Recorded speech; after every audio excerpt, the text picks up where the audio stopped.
23.50. So I'm down on both of them right now. That's all right though. We'll get rid of the call, but yeah, that was a big move. But that, tomorrow morning we could come in and the stock's at 2,500. So who knows? We'll see what happens. It's a really subdued Amazon earnings. Again, I watch this every quarter and it's really subdued. But again, we break this 2,300 level, right here. The top chart's the 5-minute. This is the daily down here, right? 2,300. That takes us back down there around 22. So I don't want to see that break. And this holding so far, which from a technical standpoint, I really like, because this is kind of a huge consolidation over the last few months. It's been trading in this range. And again, it had run up, and so it was just chopping around back and forth, not picking a direction. Again, look here. Look at the spike we just had just now. It spiked back up to 24.74. Somebody, I don't know if they're shorting or what they're doing up there, but they like that 24.74 area. Let's look at a few others. Visa. Yeah, we talked about Visa a minute ago. I didn't dig into their report yet. Oh boy. Credit card processors, so not many people are shopping, spending money. Let's see what happens here. Their stock's going down. Let's look at their highlights. $1.30 a share. Earnings were $1.39. Non-recurring cost. Now we're down to $1.35. Revenue $5.85 billion. Forecast was $5.75 billion, so a beat, a small one, but nonetheless a beat. Visa shares, that's just decline. Final minutes trading Thursday. That's just a recap there. So again, a little, a short miss here. We're down a couple bucks on Visa. If it wants to continue tomorrow, we're at 176. Be looking for a short on this. If this keeps up, we have to see what happens in the morning down towards the 170 area. Yeah, there's Visa. Look at that. Let's see if we can get a more detailed report here on Visa. That's a snapshot. I don't always know. That's just about the conference call. I know. Damn, I was going to get it. I said because it had pulled back TNDM. We pulled back, right? It had pulled back to 80 after that inverse pop. Remember, we had only, when I was talking about it a minute ago, and then it pulled back. It went up to like 82. It pulled back to like $80.50. And now it just boom right on up to 86. And this has room to 90, right? This has room to this recent pivot high up here at 90. So right here is where we're at right now. We're sitting right here, right? We're rated 80 bucks. And now we're at 86. It might go to 90. Now I'm going to pick up a few here. GNDM. I did a lot of positions. Let's see, 10, 80, 25. All right. I'll buy a few. TNDM. I'm going to try to get in on this dip here. I'm going to try to get at least 84. So limit price of 84. I'm just doing 20 shares. And let's see if I can get filled here. All right.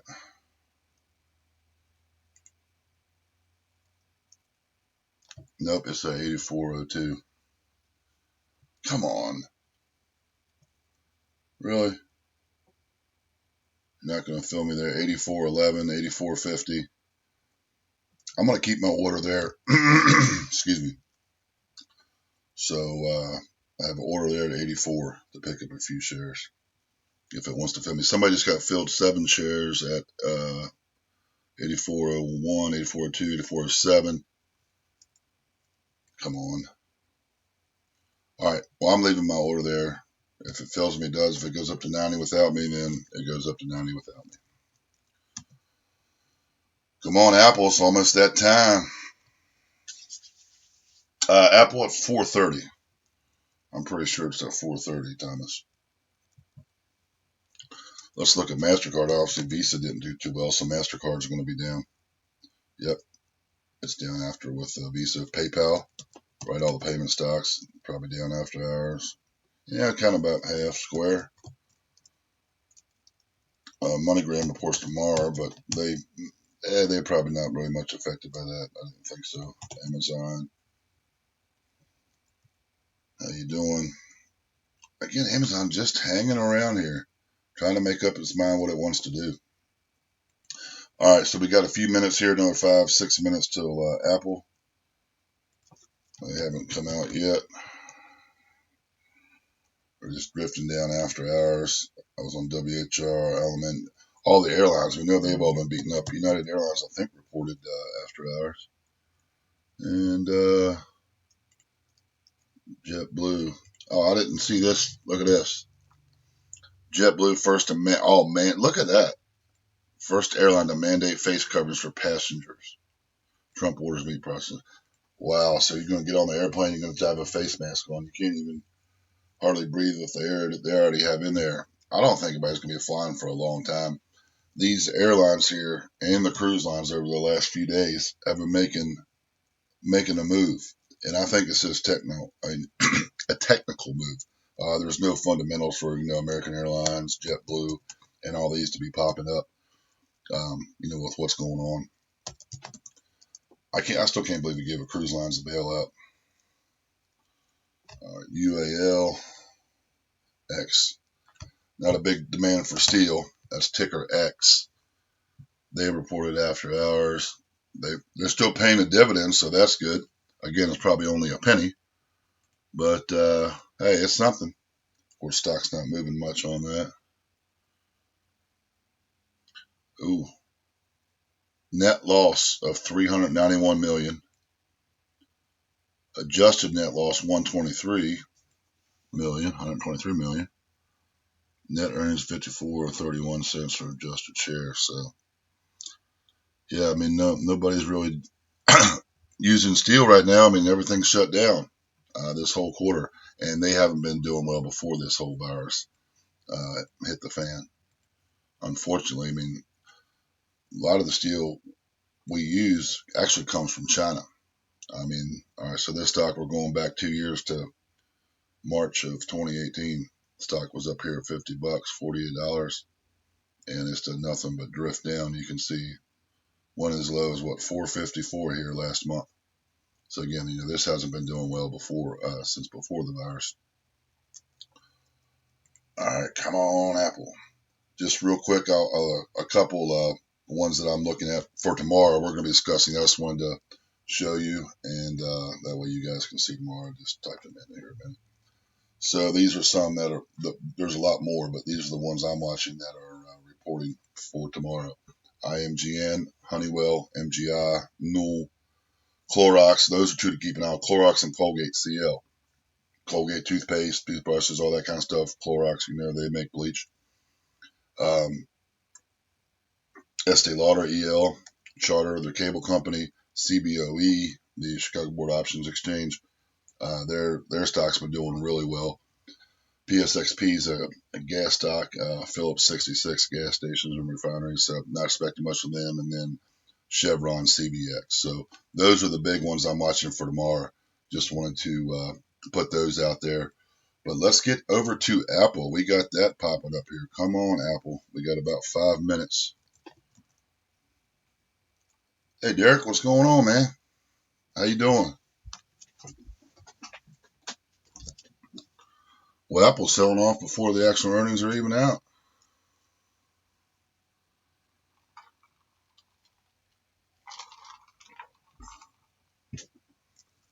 They're shooting it down, but I haven't seen anything just yet. Nothing here on the news feed. Nothing here over on this side. You can't believe, half the people on there anyway. Say, oh, it's going to 400. Oh, it's going to $10. They don't know. They're just as clueless as everybody else.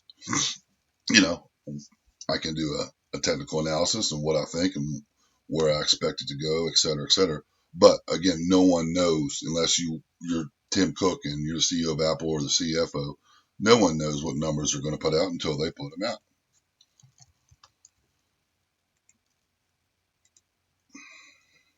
I'm doing good, man.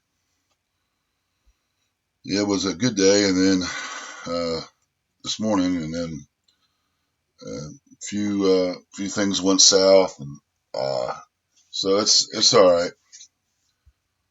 Not down, but not out. Keep positive thoughts, and you have positive outcomes.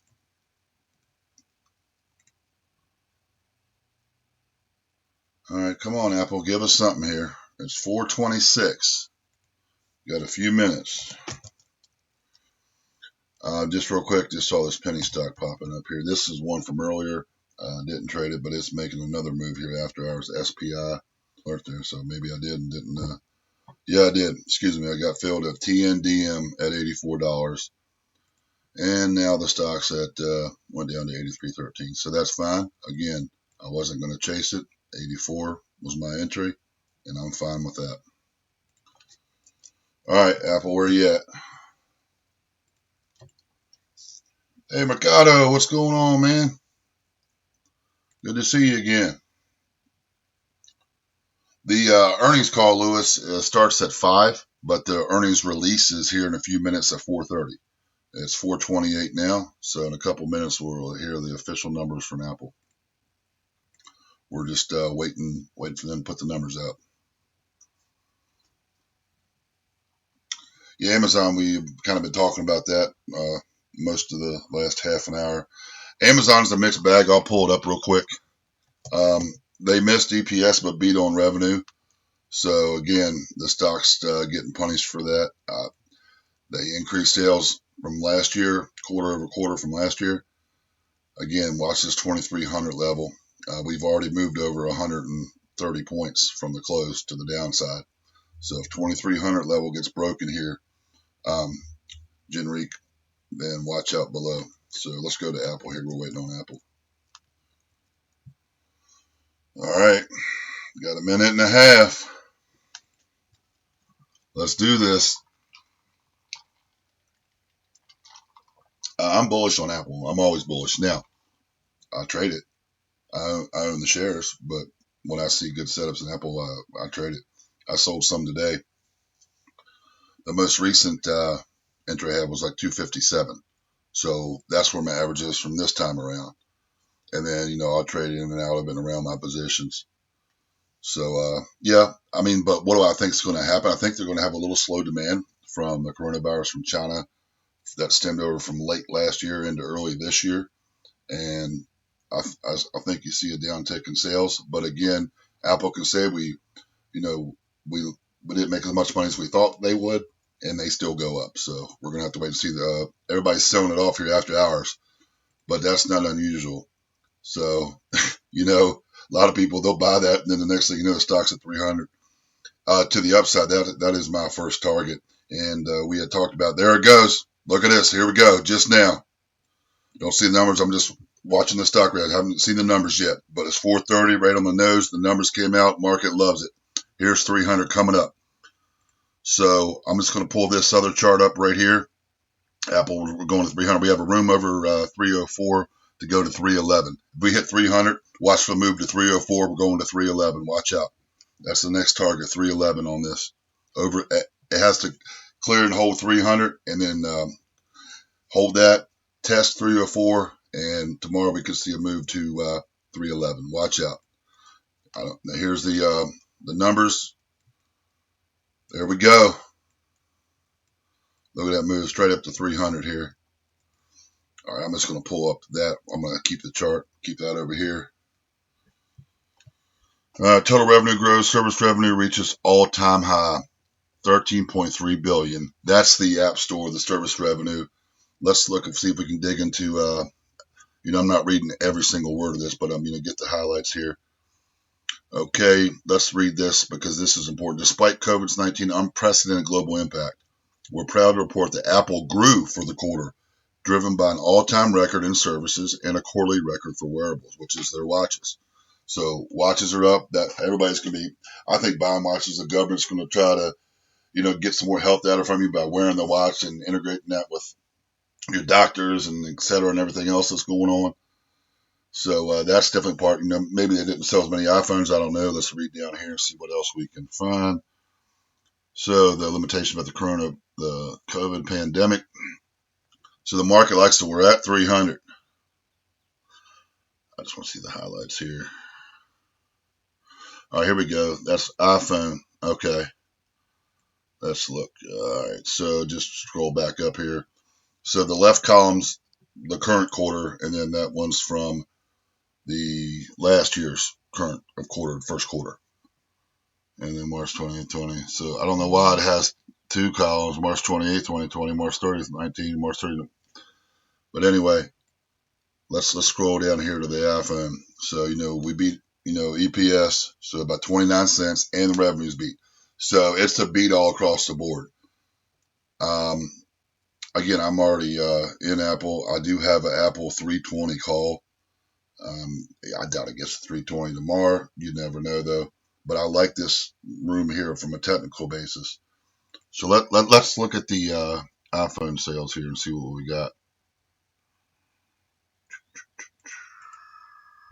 Come on. Cost of sales, operating expenses, other income, net sales by segment. All right. So actually, Americas, they didn't sell as much stuff in the United States as they did last year. Right here is this year, that's last year, so they're down a little bit. They're up in Europe, down in China, down in Japan. Rest of Asia Pacific, they're up. So it looks like the Pacific region and Europe is where their growth was. Net sales by category. Obviously, iPhone's their number one sales. But look, all right, look right here, guys. Look right here. So you can highlight this. Oops. All right. Anyway, just follow my cursor. iPhone. This first column. iPhone. That's 28.9 million or billion, probably billion. This quarter, right? Last quarter, first quarter of 2019, 31. So that's a big difference there. The Mac's down slightly, but iPhone sales are down. Have we reached peak iPhone? Do you think this is where people are gonna start keeping their phone for 5 years, 6 years? I mean, these phones cost $75 dollars a month if you lease them, or if you buy them outright, they're $1,500. They used to be $200. I mean, I just got the iPhone 11 Pro Max last year. It's too big in my opinion. They just released a new iPhone SE for $400, and I think that's going to drive sales. So look for them in the second quarter as well to expand and maybe get some of their iPhone sales back. So services revenue was huge. iPhone not so much. A beat on all cylinders. Let me pull up the other link here and close that out. So we're pulling in here. I'm going to pull up the daily chart on Apple. Right?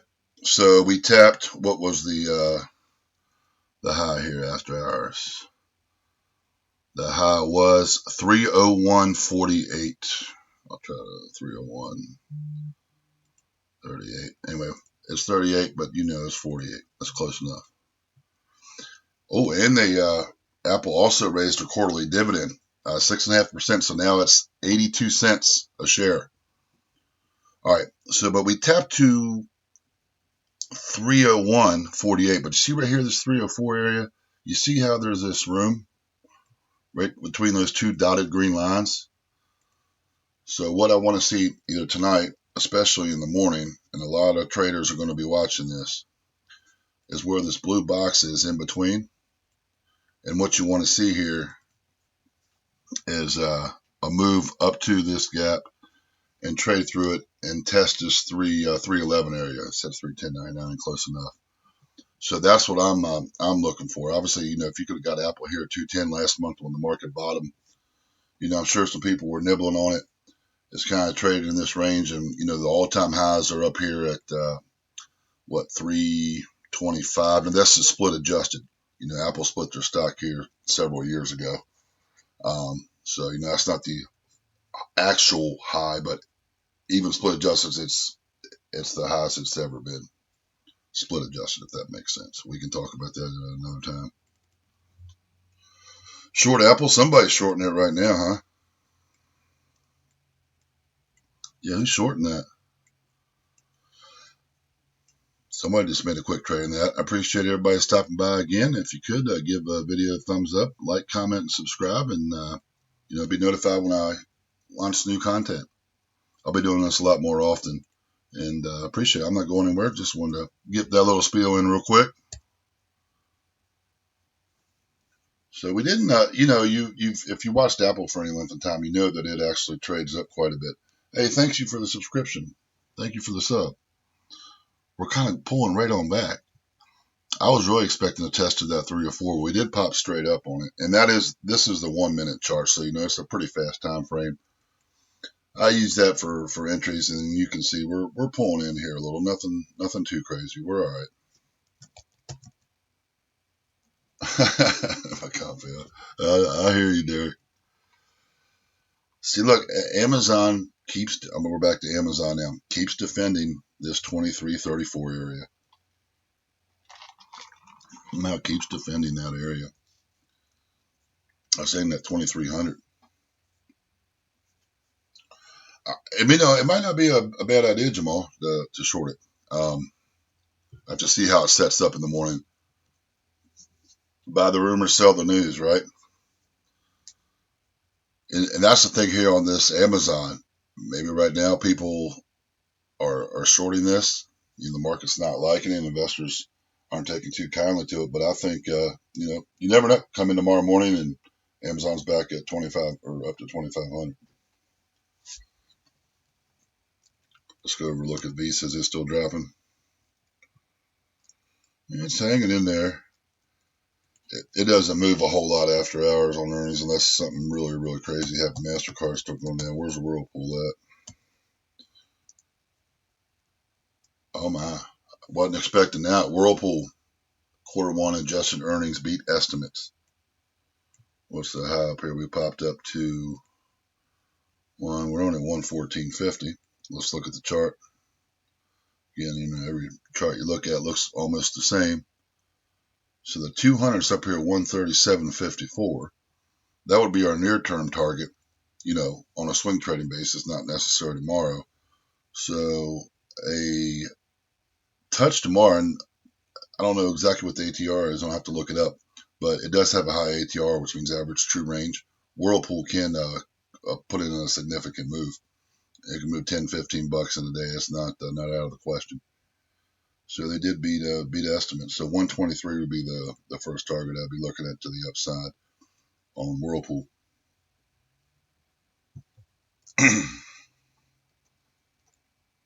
Oh, nice. Did you, Thomas? Good job, man. Bought Apple at 215, man. Great job. That's awesome, man. Did you sell? I sold some today.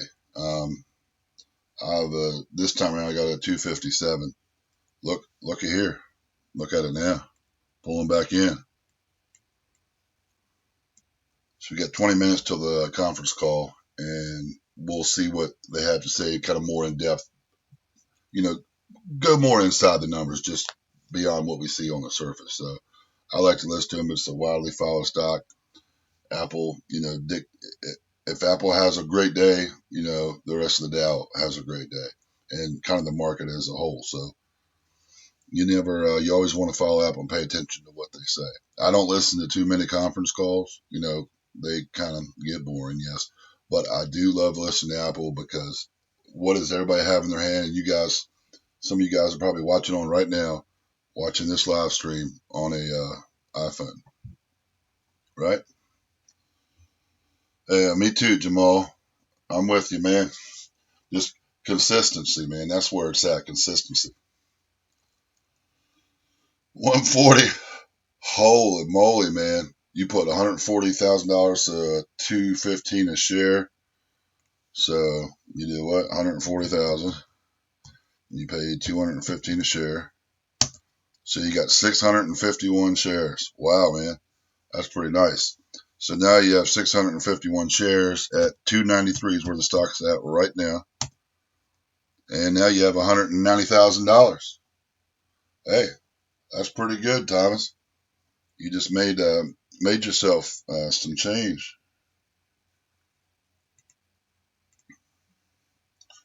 Yeah, man. Give a man a thumbs up. Straight balling. Costs less than an Apple stock. Yeah, you can't get a share of Amazon for a like. It's free. Come on, old son. Appreciate that, man. Thank you, guys. So Amazon, man, it's really just, it's weird. I don't know. This is unexpected here. First, that, they didn't beat and you wait for the stock to go up 200 points. And I'm not calling it out that, it couldn't. But, we hit that big down dip. We've kind of pop, drop, and then we're just straight sideways right now in this $30 range, which on a $2,400 stock, a $30 range is nothing. It's like a $10 stock trading in a 20-cent range, a 30-cent range. Thank you, Jamal, man. I appreciate that. Come on back. I do all kinds of stuff. I'll live day trade stream. I'll do options, do pennies, small caps, mid caps, large caps. So you'll learn a lot here. I can tell you that. So everybody's watching Amazon, Apple, Visa this afternoon. Oh, here we go. Back to Apple. Now look at Apple. What? Look at this, guys. What did he say a minute ago? Who was shorting Apple? Was that Jamal? Somebody. I hope you got the short up there around 300. What do I think of the VIX? Well, I got 99 problems, but the VIX ain't one. I mean, you trade it and hedge with it, but we've obviously pulled in. It was funny. The VIX was at its lowest, and I don't know how long. And then that news of the coronavirus came out in February. I mean, literally, it just coincidentally, the VIX was lowest it was. It was at like 10 or 12 bucks. And then that news came out, and you could have I got a few cheap ones, but it was like that first day. But I mean, you could have loaded up on some cheap $100 calls when it was at like 12. Yeah. Oh man, you could have retired, man.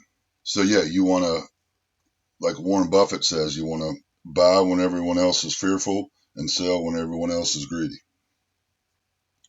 Boom, you got to respect the man, the Oracle of Omaha, Mr. Warren Buffett. I actually have a little video on my channel. You guys can go check it out, of Warren Buffett. It was one of them free videos where you kind of, I put it on my channel to, try to get some views or whatever. Okay. But it's one of them free where you can share it, and I got it from someone else, but it's a cool video. And, I read all his books and stuff, man. Look at Apple selling off here, guys. We haven't even got to the conference call. A lot of times you'll see this like, it'll be fine after hours. It'll be going up or whatever. And then the conference call spooks investors and then they sell. But this is a little odd right now, given the numbers. Kind of waiting on some guidance, I reckon. Yeah, man, especially the pop all the way up to 301. So we talked about the upside levels, right? Let's talk about the downside levels if this short should continue. And again, I'm not talking necessarily for this afternoon, but going into tomorrow.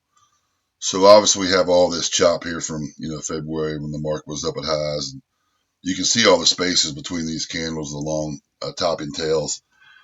It's the stock, the market's been all over the place here lately, right? But a key level I'm going to look at, and I'll bring this one up right here. That number right here is this 280 level. And don't think you're like 280. Yeah, the stock's at 293. Or where's it at right this second? Excuse me, 288. So this 280 level is huge. Just here recently in the last several months, 3, 4, 5 months. All right, so we kind of popped up here. You had a little consolidation here for a week or two. You come back during this drop. All right, and then the market goes in, but right here, then we come back up, we hold it, dip back below. There's a lot of, we tap here, we fade back.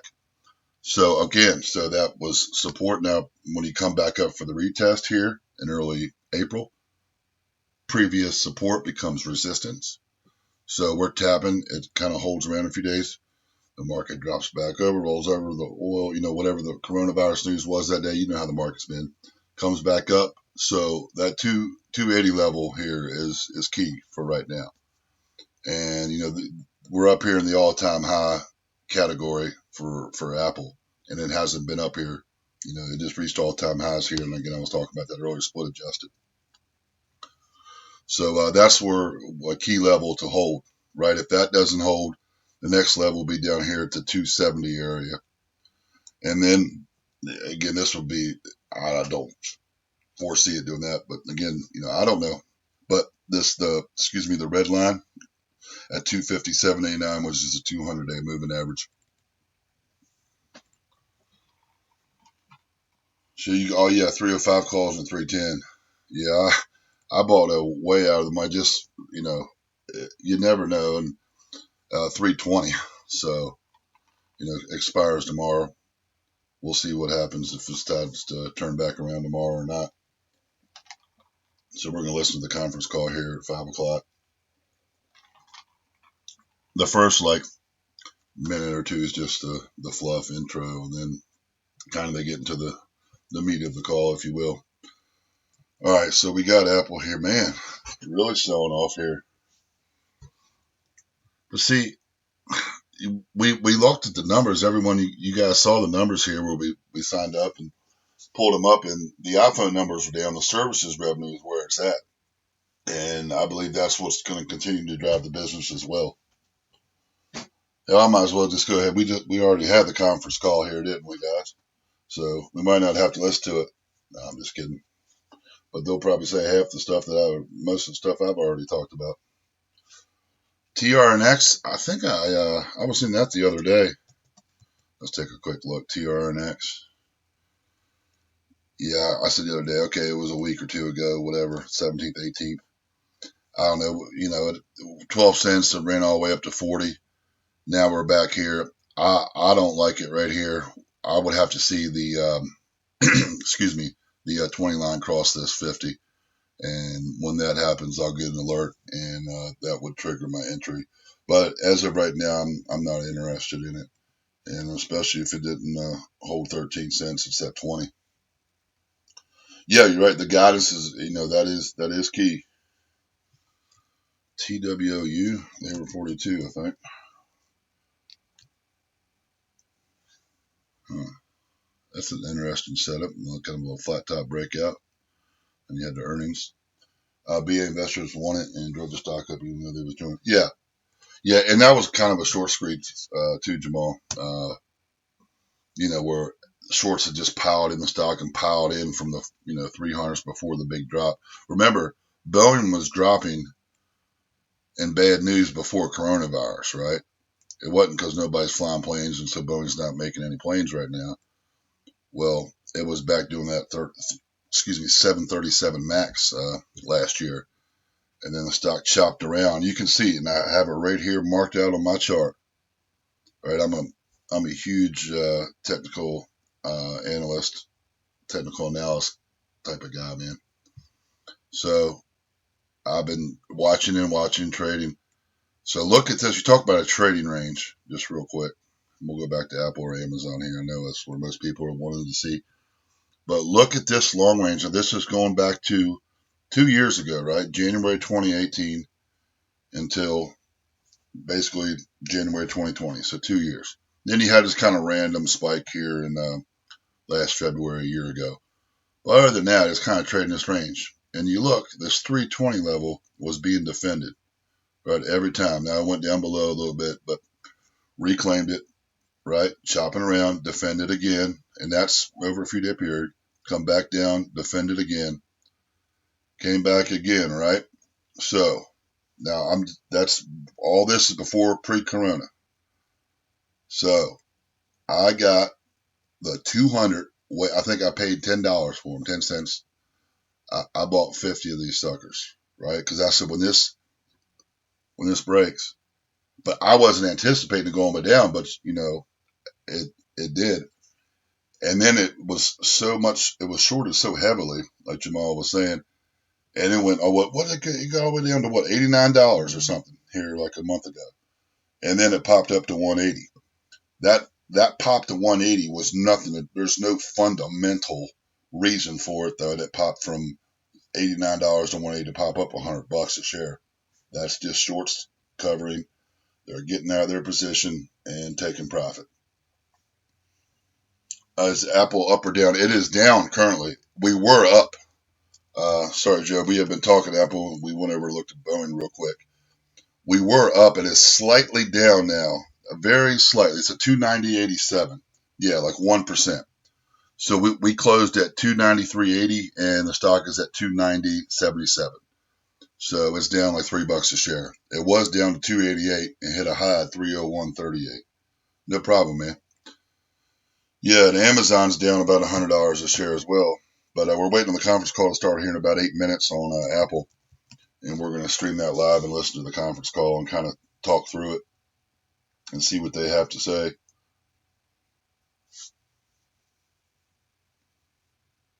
Yeah, no problem. Yeah, Dad used a pair of shoes, man. New pair of kicks. Apple, they beat revenues and they beat EPS. They're serving us. I don't know if you're watching on mobile, Joe, but if you are driving in the car, Apple beat on revenues and beat on EPS. Service revenues were up. iPhone sales were down in the United States and China. They were up in the Pacific. But overall, they had a great beat. And, the stock shot up immediately. We went all the way straight up to 301. And then, boom, we came all the way down from 301, dropped $13 back to 288 and kind of sitting right around there right now. Creating them new Apple cars, baby. My girl needs red bottoms. Oh, man.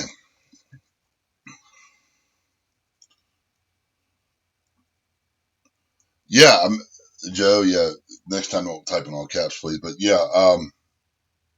I was thinking that it was gonna go up as soon as those results were released. We went through the results, and then all of a sudden it just turned back around. They beat and they raised their dividend. All systems go. But there's something institutions. There's a lot of institutions, a lot of hedge funds, ETFs that own this stock. So there's something about it they didn't like, and we'll get more clarification here on the earnings call. No problem, man. Yeah, the Bears are celebrating.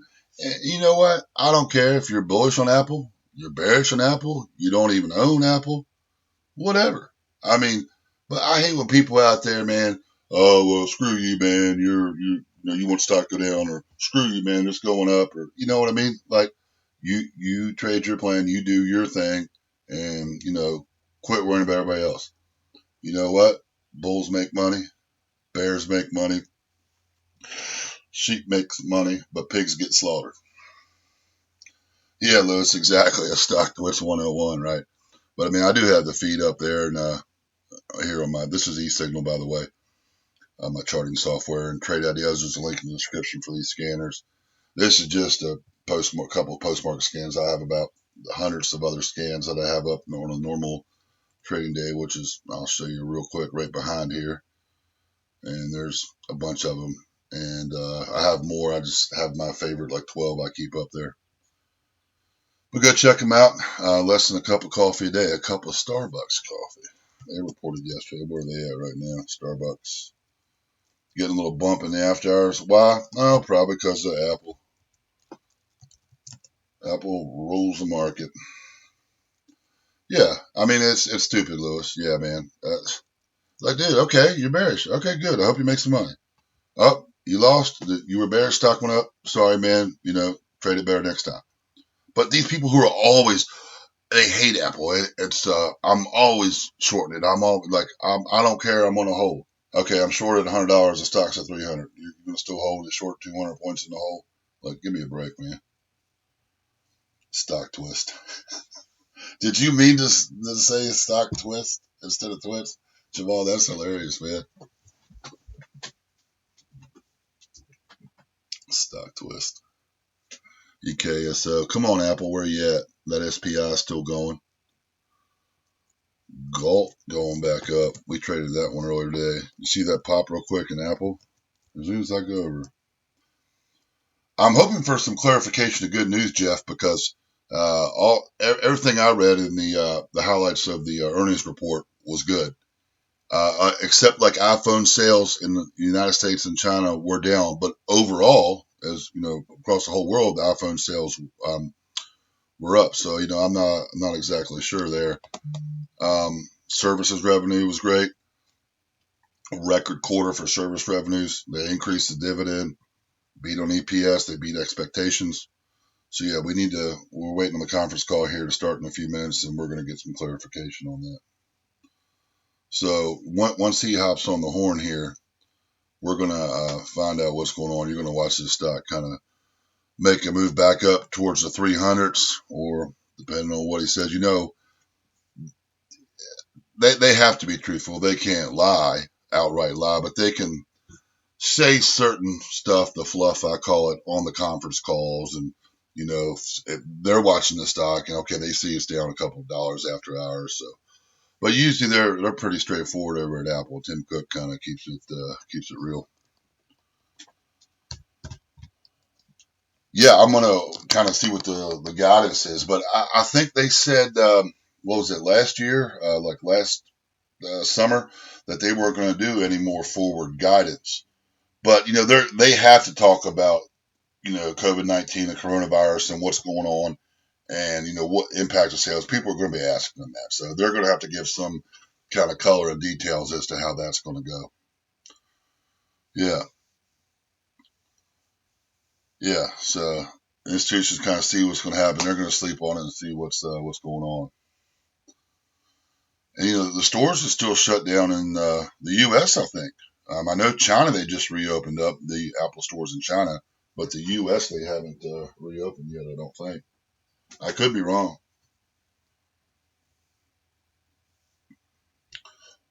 I'll be right back, guys.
All right, let's get this conference call underway here, and let me know how the audio is. Too loud, too low? You guys let me know how it sounds there.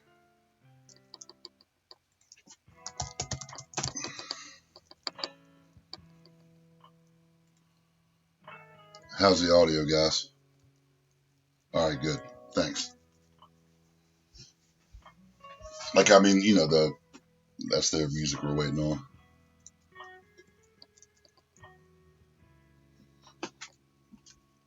So we're continuing to drift lower here. Let's pull up Amazon. Amazon hanging around. If you look at Amazon's chart, now, of course, Apple didn't drop 150 points, but the percentage drop is probably pretty relative, right? Look at the chart. Look at the consolidation kind of sitting right there. Look at Apple, right? Before, and then, of course, we're drifting off to sleep here. Well, they're sending this thing down. I talked about it earlier, that 280 level right here. I think we might see that here this evening before we even get to pre-market in the morning. Yeah, I know, right? Come on, Apple. You can do better than that. It's 5:01. You're late, Apple.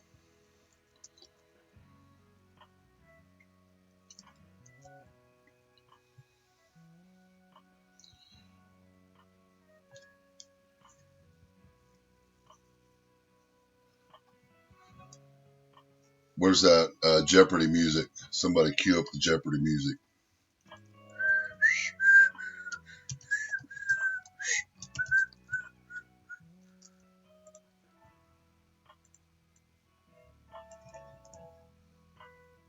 Yeah. Or he might have said, oh, shit. He's like, nah, never mind. He said, we ain't doing a conference call now. We'll wait till tomorrow. I don't know what these people are thinking. Something happened. Better go back and spell check something. We missed something somewhere. The Apple 295. I had a 320. I mean, it was way out there. I knew it, but it was worth a shot. And it was looking like we were going to get there here right after hours, but no such luck. Here we go, guys. Can y'all hear it okay? Is it too low?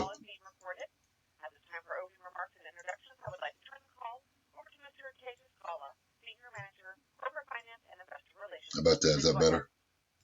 Thank you. Good afternoon, and thank you for joining us.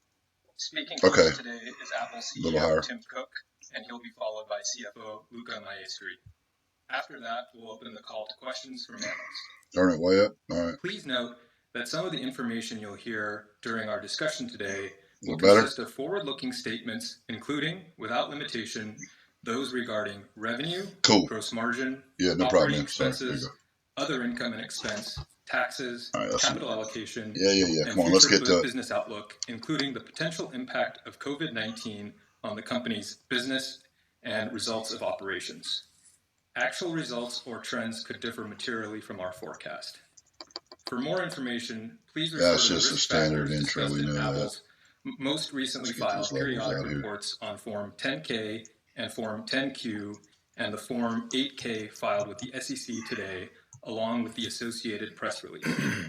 Apple assumes no obligation to update any forward-looking statements or information Come on. which speak as of their respective dates. All right, I'd now like to turn the call over to Tim for introductory remarks. Thanks, Tejas. Good afternoon, everyone. There's Tim. Thanks for joining us today. I hope you're staying safe and well. Yes. Today, Apple reports $58.3 billion in revenue, an all-time record for services, $2.3 billion and revenue. A quarterly record for wearables, home, and accessories. It was also a quarterly revenue record for Apple Retail, powered by phenomenal growth in our online store. Amid the most challenging global environment in which we've ever operated our business, we're proud to say that Apple grew during the quarter. But before we dive more deeply into the numbers, I want to speak just for a bit on COVID-19. Okay. This is something Apple has been contending with since January, and I think that how we have responded, what we have been inspired to do, tells an important story about Apple's great durability as a business and the enduring importance of our products in our customers' lives. It also speaks to Apple's unmatched capacity to be creative, to think always in terms of the long term, and to forge ahead when others may feel an instinct to pull back. Before COVID-19 was on the horizon, we anticipated that Q2 was going to be a prolific and energetic period for Apple. And when the pandemic did strike, our teams not only succeeded in growing the business, in introducing powerful new products, and in meeting our customers' needs, but they also rose to the occasion in terms of meeting our broader obligations to the communities in which we live and work. Let's look quickly across the business. All right, here we go. At the same time that they were leaving no stone unturned to get our latest generation of devices manufactured and into our customers' hands, our worldwide network of supply chain partners, logistics, and operations folks in every part of the company were also sourcing more than 30 million masks for frontline medical workers, ensuring they are donated to places of greatest need in every region around the world. While our product teams were preparing to launch a new iPad Pro, Magic Keyboard, MacBook Air, and the new iPhone SE, I forgot. Yeah, they were making masks very now. well received by reviewers and consumers alike. I heard about that a couple weeks ago. They were also working with our suppliers to design, test, manufacture, and distribute more than 7.5 million face shields, and we continue to ship more than 1 million of these every week to the doctors, nurses, and medical personnel on the front lines. In a quarter where our services teams achieved strong growth, which Luca will dig into in a minute, and which speaks to the real durability of our services strategy, these teams were also putting COVID-19 front and center. As Apple News reached 125 million monthly active users, we elevated trusted information from reliable sources through a special COVID-19 vertical. We let customers skip payments without incurring interest on Apple Card for March and April in light of financial hardship for many families. We worked with everyone, from Oprah to Lady Gaga, to inform, entertain, and give back through Apple TV. And services like FaceTime and Messages set new all-time records for daily volume during this quarter as users relied on their devices to stay connected in a new reality. In software, at the same time that our teams work with great creativity and excitement as we prepare to deliver our first ever all-online Worldwide Developers Conference later this quarter, they also worked with the same creativity and speed to put together our COVID-19 symptom checking website and app in partnership with the CDC. As of today, the app has been installed nearly 2 million times, and the web tool has received over 3 million unique visits.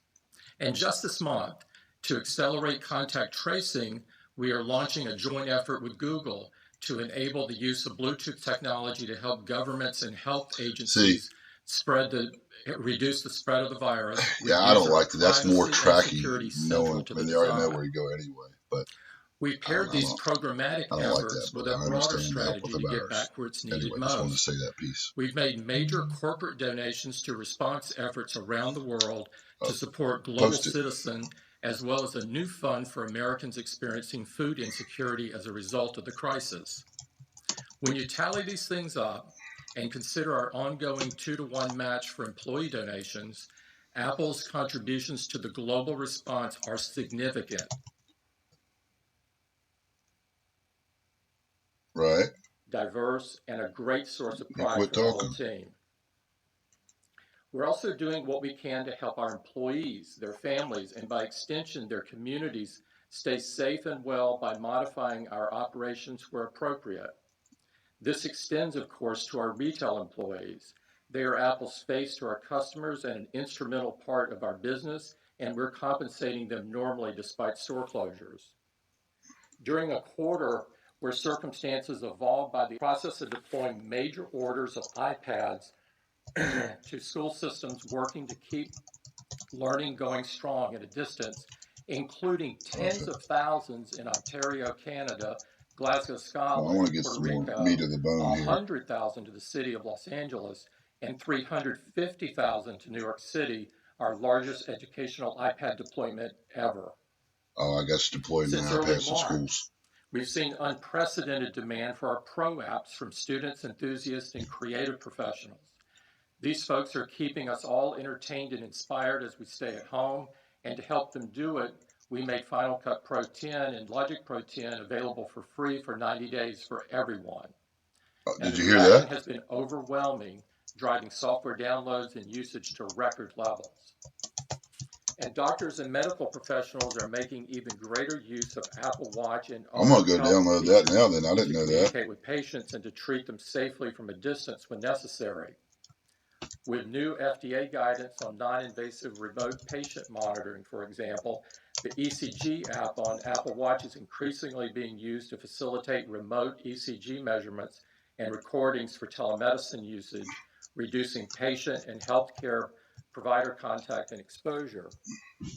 Many hospitals, such as Geisinger Health System, NYU Langone Health, and Stanford Healthcare, are using apps on iPad and iPhone to support communication and video conferences between hospitalized patients and their care teams.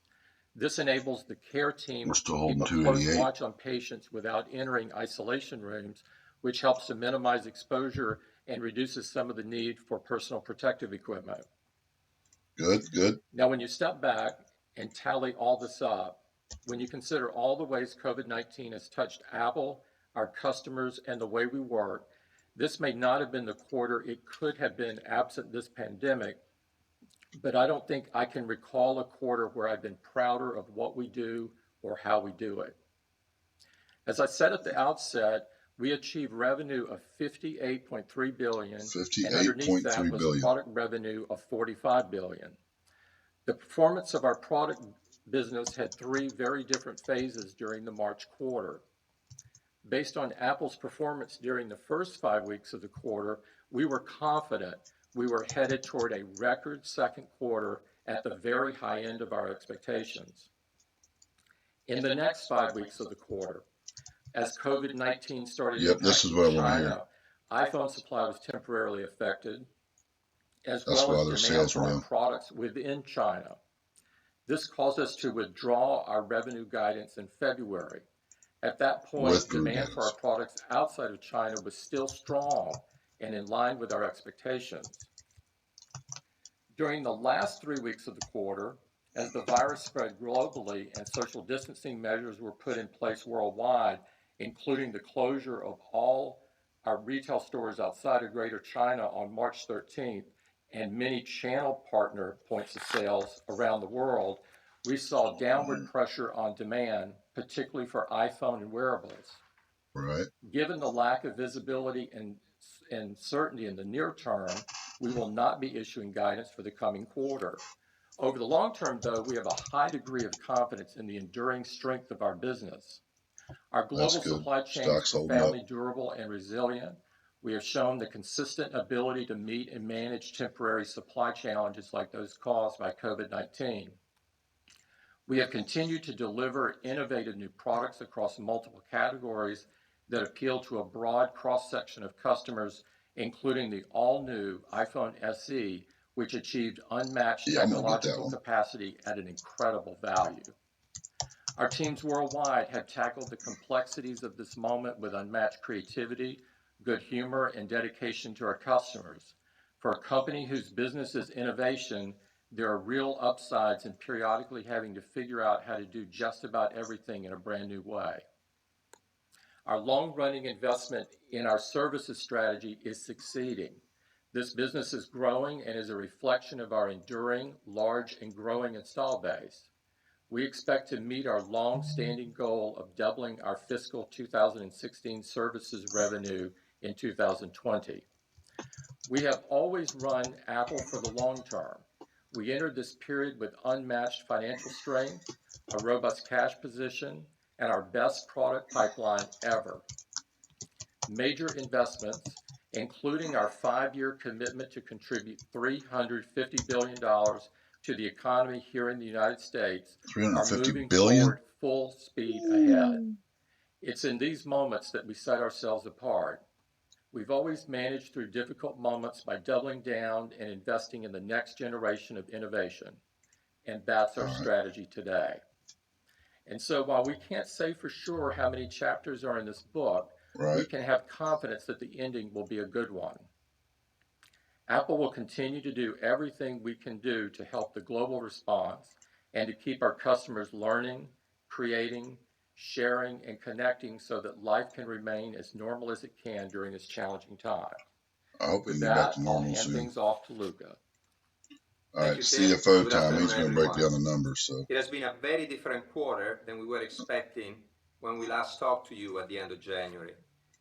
But we could not be more proud of our Apple teams around the world, our role in supporting local communities and our partners throughout the value chain, and how resilient our business and financial performance has been during these challenging times. So the revenue for the quarter was $58.3 billion, up 1% from a year ago, despite the extreme circumstances from the impact of COVID-19 and a headwind of 100 basis points from foreign exchange.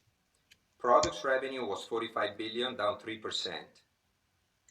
A very strong January, our performance was impacted, particularly during the last 3 weeks of the quarter, when lockdowns and point-of-sale closures increased due to COVID-19 spreading around the world and affected our product sales. However, on a demand basis, our performance was stronger than our reported results as we reduced iPhone channel inventory more than we did a year ago. Importantly, our installed base of active devices reached an all-time high in all of our geographic segments and all major product categories. Very good. Services revenue followed a different trend, with very strong year-over-year growth of 17%. We set a new all-time revenue record of $13.3 billion, with all-time records in many of our services categories and in most countries we track. I'll provide more details on this later. Company gross margin was 38.4%, flat sequentially with cost savings and mix shift towards services offset by the seasonal loss of leverage. Product gross margin was 30.3%, decreasing 380 basis points sequentially due to loss of leverage and unfavorable mix. This drop was more pronounced than under normal circumstances due to the COVID-19 impact I mentioned earlier. Services gross margin was 65.4%, up 100 basis points sequentially, driven by favorable mix. Our reported tax rate for the quarter was 14.4%. This was lower than our 16.5% guidance due to one-time discrete items. Net income was $11.2 billion, and earnings per share were $2.55, up 4%. Operating cash flow was very strong at $13.3 billion, an improvement of $2.2 billion over a year ago. Let me get into more detail for each of our revenue categories. iPhone revenue of $29 billion declined 7% year over year, as both iPhone supply and demand were affected by the impact of COVID-19 at some point during the quarter. On the supply side, obviously, we suffered from some temporary supply shortages during February, but we've been extremely pleased with the resilience and adaptability of our global supply chain, as well as its ability to get people back to work safely when circumstances allow. Our operations team and manufacturing partners put forth an extraordinary effort to restore production quickly, and we exited the quarter in a good supply position for most of our product lines. On the demand side, after a very strong first 5 weeks, we saw the impact of COVID-19 affect demand in China for the next 5 weeks, and then more broadly around the world for the last 3 weeks of the quarter. So China demand came back, ours went off because we went closures became more widespread in many countries. We'll discuss While more. We did see a slight elongation in our replacement cycle towards the end of the quarter, which we attribute to the widespread point-of-sale closures, our active installed base of iPhones has reached an all-time high. This speaks to the quality of our products and strength of our ecosystem. In fact, in the US, the latest survey of consumers from 451 Research indicates iPhone customer satisfaction of 99% for iPhone 11, 11 Pro, and 11 Pro Max combined. Turning to services, we set an all-time revenue record of $13.3 billion. We had strong performance across the board, with all-time revenue records in the App Store, Apple Music, Video, Cloud Services, and our App Store search ad business. And we also set a March quarter record for Apple Care. Our new services, Apple TV Plus, Apple Arcade, Apple News Plus, and Apple Card, continue to add users. I want to hear about the Apple Card while contributing to overall services growth. As Tim mentioned, we are well on our way to accomplishing our goal of doubling our fiscal 16 services revenue during 2020. Well, did you hear that? App Store revenue grew by strong double digits thanks to robust customer demand for both in-app purchases and subscriptions. Our third-party subscription business grew across multiple categories and increased over 30% year over year, reaching a new all-time high. Our first-party subscription services also continue to perform very well.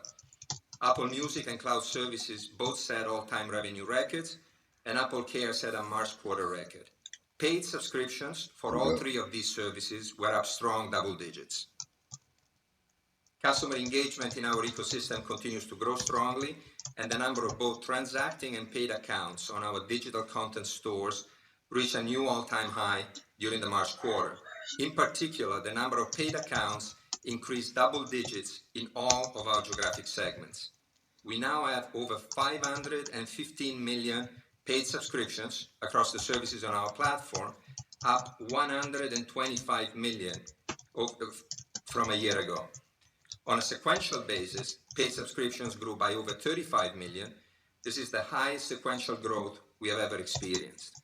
With this momentum, we're confident we will reach our increased target of 600 million paid subscriptions. Now, see that?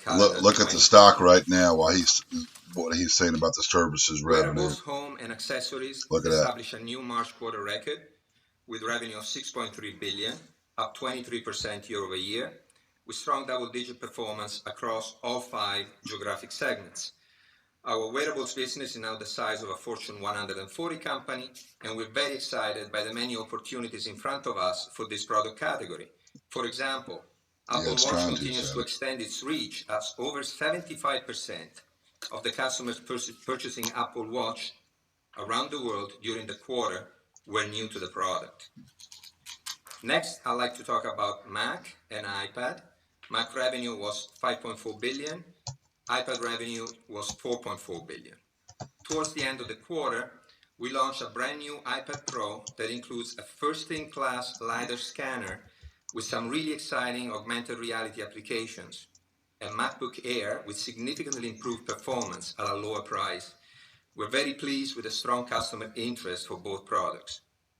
Importantly, I didn't think they made the iPad Air purchasing Macs and iPads around the world during the quarter were new to that product, and the active install base for both Mac and iPad reached a new all-time high. And the most recent surveys of consumers from 451 Research measured customer satisfaction at 95% for iPad and 96% for Mac. In the enterprise market, businesses everywhere have been making the transition to working remotely. We've created content to assist our customers in this transition, including an on-demand video learning series focused on topics like remote deployments of iPads and Macs and security. We have also realigned our own retail business and enterprise teams to provide timely and relevant support to customers as they navigate new work environments.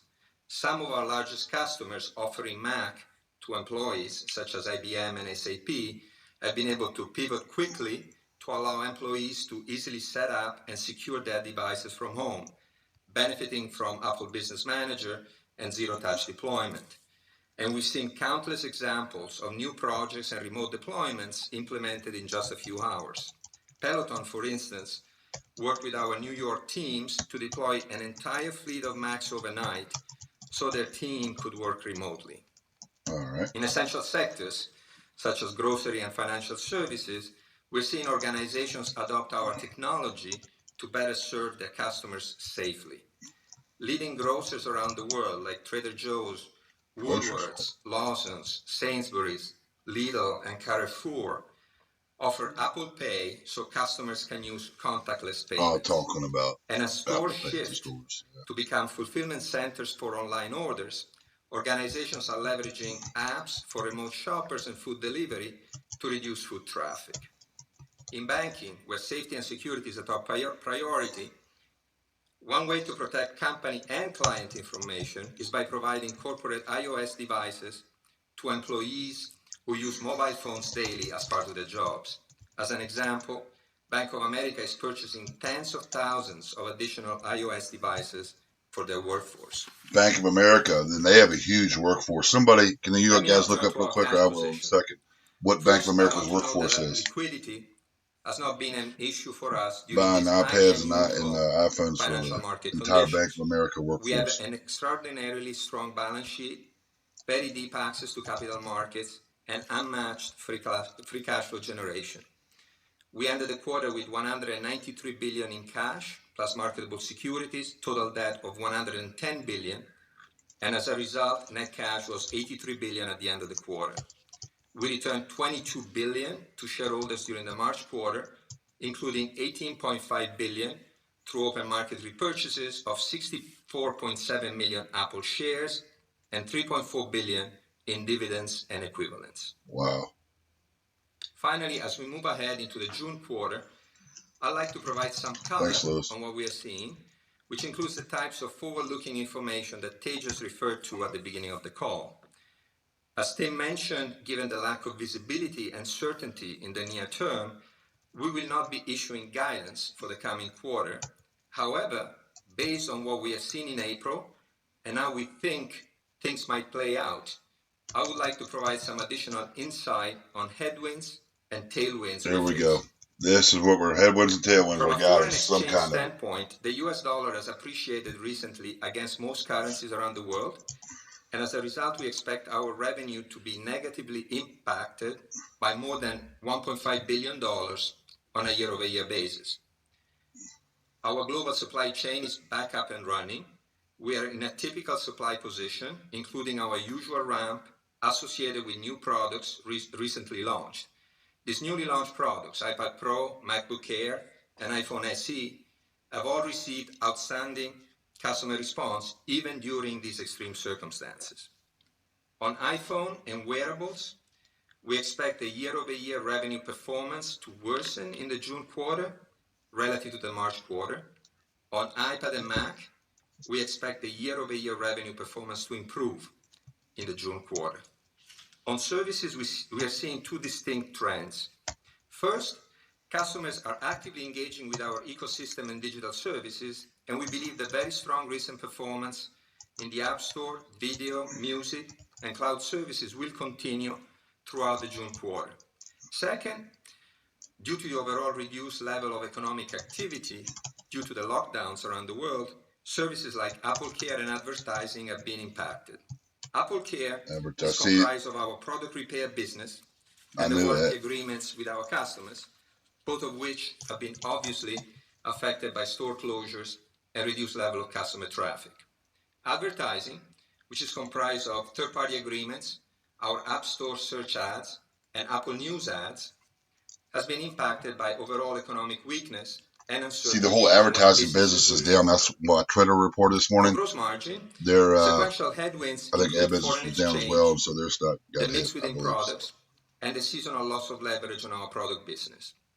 Foreign exchange will have a 70 basis points impact sequentially and 130 basis points impact year over year. Regarding product mix, keep in mind the commentary we provided at the revenue level.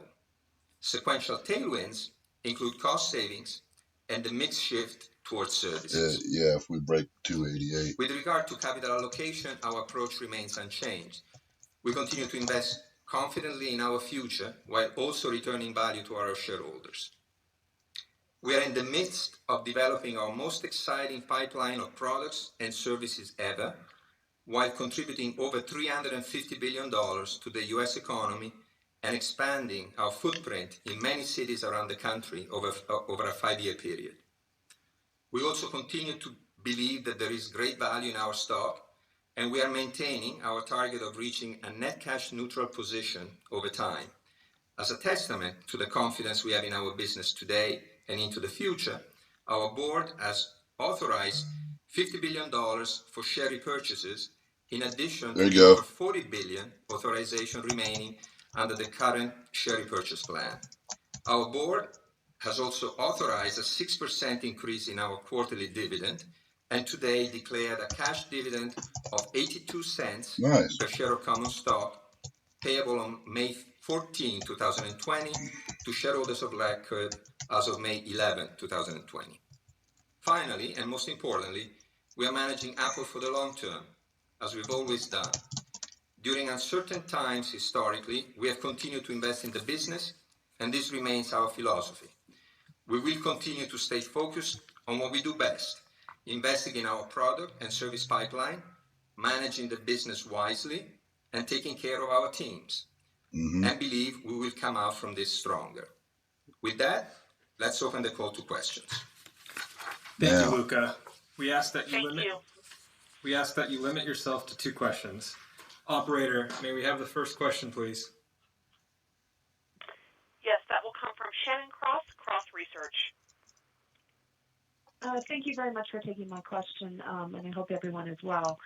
Tim, you talked about seeing some improvement in the second half of April, so I was wondering if you could just talk maybe a bit more on the segment, a geographic basis, what you're seeing in the various regions that you're selling in and what you're hearing from your customers. And then I have a follow-up. Thank you. Sure, Shannon. If you look at, I'll start with China. If you look at what happened in China, listen to them all. I kind of want to hear Amazon too, but really good. I'll put this January. link in the chat. The lockdowns started there toward the end of January, as you know. That's just a blog type. February, we saw a steep decline in demand. We closed our stores in February. As the lockdown completed in mid-February toward the second half of February, we began to open stores. We opened them on a staggered basis that took about 30 days until mid-March.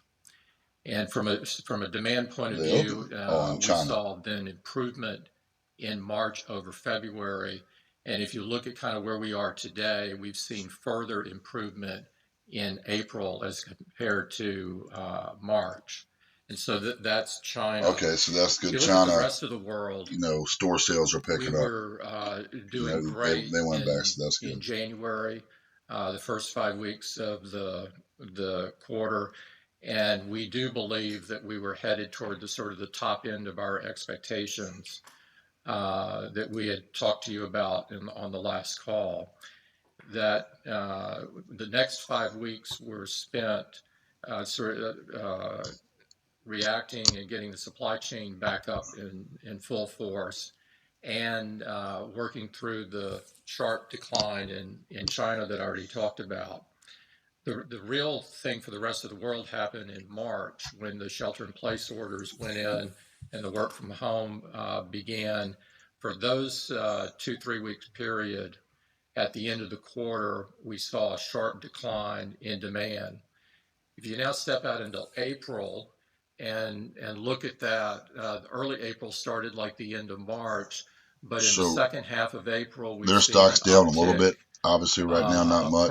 And this is the board. the worst pandemic it's not just related this country to and the whole world has ever seen. A certain geo, or even more so than the 1918 pandemic flu. We think by looking at it, a part of it they reported this good of a quarter. Products.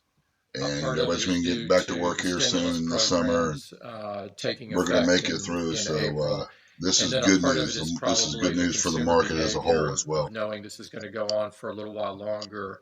They're going to have a couple temporary setbacks. We're still not out of lockdown, but you guys know what I'm saying. So I think we're for just a little hiccup here. I think Lucas shared, we believe that iPad and Mac are going to improve on a year-over-year basis during this quarter, and that's customers that are either taking online education or working remotely.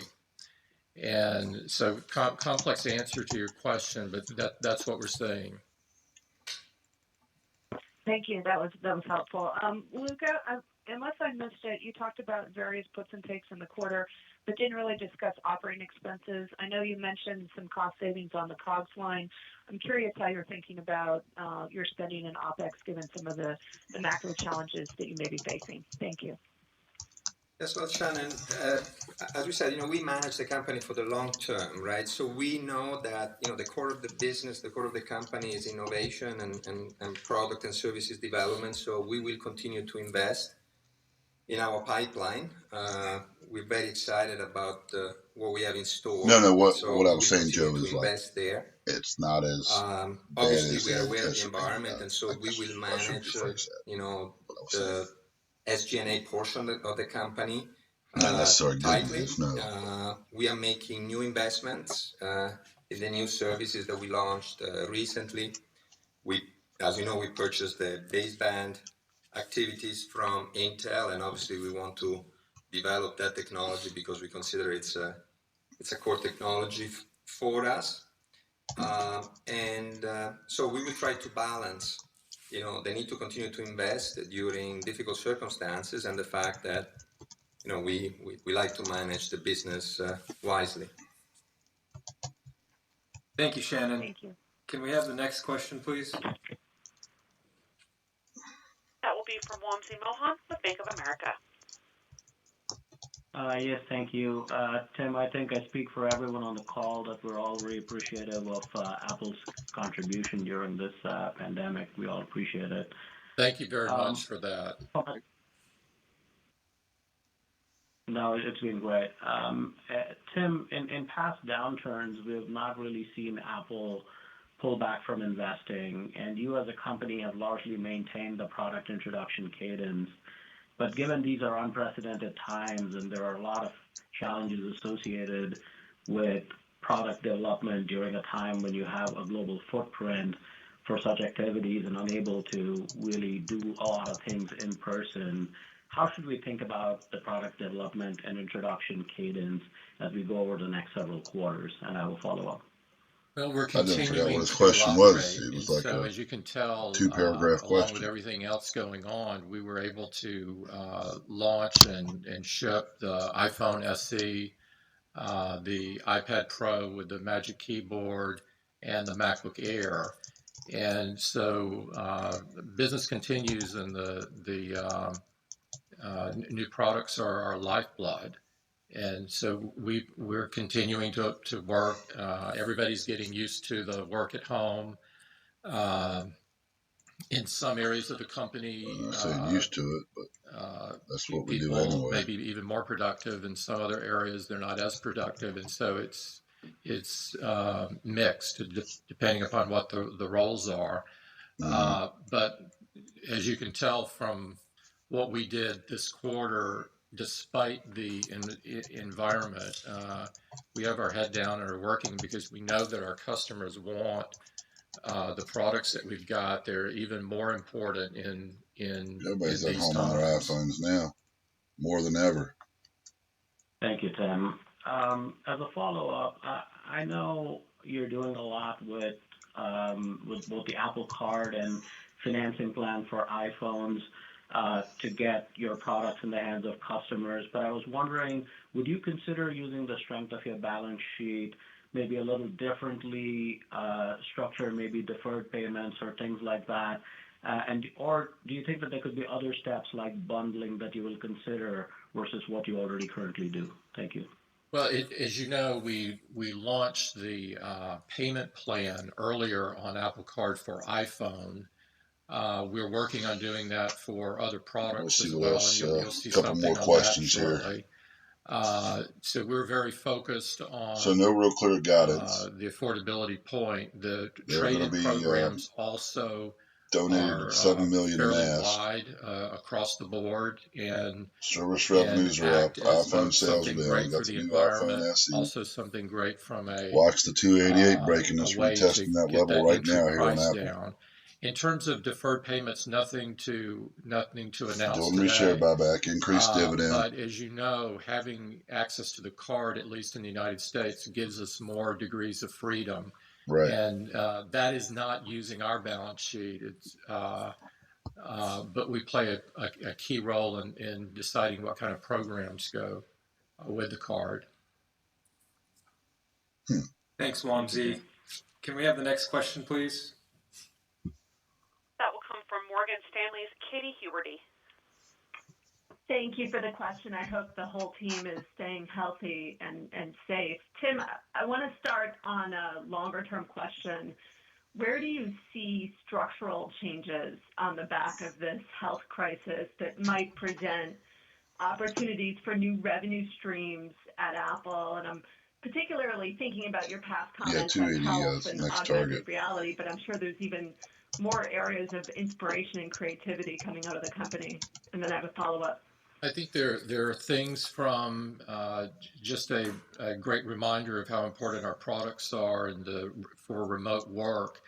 And it's pretty clear to me that where things will get a lot closer to normal than they are today, obviously, I think many people are finding that they can learn remotely. And so I suspect that trend will accelerate some. I think that's probably also true about working remotely in some areas and in some jobs. And so I think we have significant solutions and products for all of those groups. On the health area, I gave some examples in my opening comments about the ECG being used on the watch.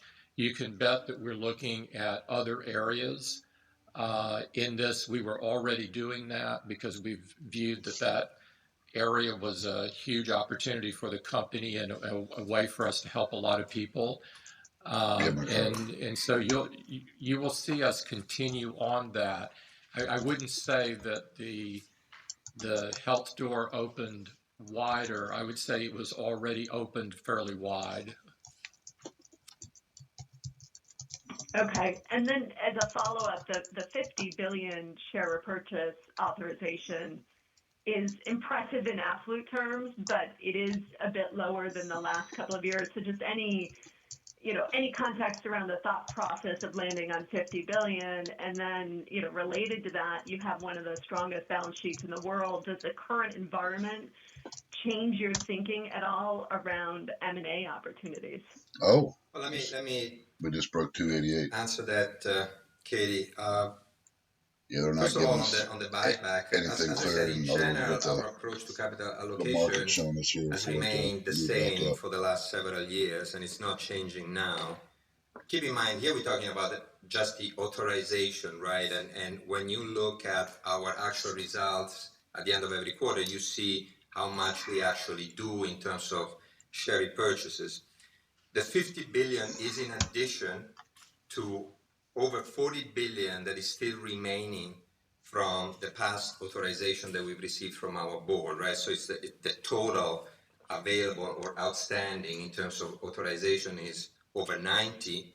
And as you look at our run rate during the last several years, that that is a very adequate amount. And as you know, we will provide an additional update a year from now. So nothing really has changed there. And nothing has changed on our approach for M&A. We've been quite active over the last several years. We purchase companies on a very regular basis. We're always looking for ways to accelerate our product roadmaps or fill gaps in our portfolio, both on the hardware side, on the software side, on the services side. So we will continue to do that. And so also on the M&A front, nothing has changed. Yeah, very well may actually tap. Thank you. Be well. Thank you. Thanks, Katie. Can we have the next question, please? That will come from Amit Daryanani with Evercore. Evercore RSI. Yep, thanks for taking my question. I have two as well.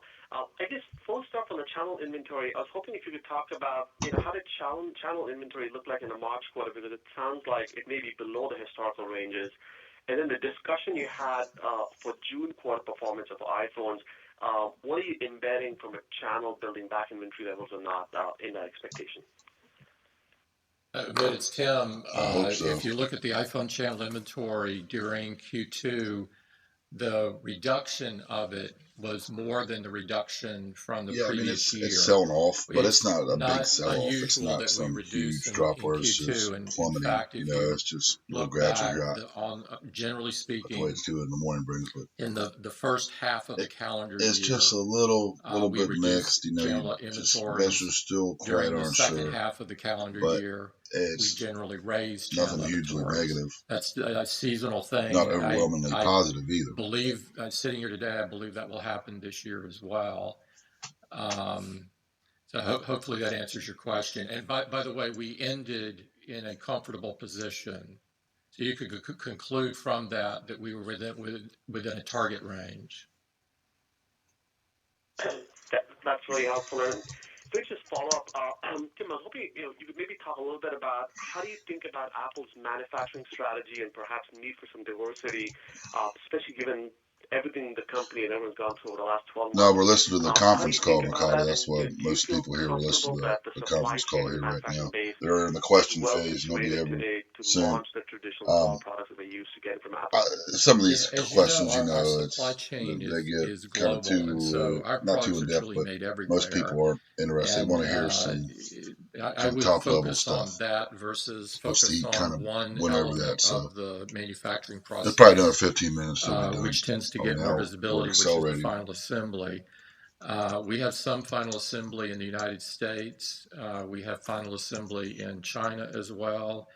I think you'd have to conclude, or at least I conclude, that if you look at the shock to the supply chain that took place this quarter, for it to come back up so quickly really demonstrates that it's durable and resilient. And so I feel good about where we are. That said, we're always looking at tweaks, and it's just not something we talk about because we view it as confidential and competitive information. And so we will look at as we get out of this totally, we will look to see what we learned and what we should change. Thank you, Amit. Can we have the next question, please? We'll hear from Jeriel Ong with Deutsche Bank. Hi, guys. Thanks for letting me ask a couple questions. So I want to focus the question on services. The segment was solid in the quarter despite overall macro weakness. I can kind of see the logic behind it being strong despite product weakness overall.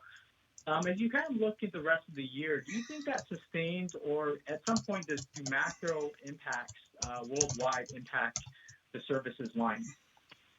Jeriel, let me take that one. We typically don't give a lot of specifics about our categories, but I've said as we look into the June quarter, we see two distinct trends in our services business overall. Our ecosystem is very strong.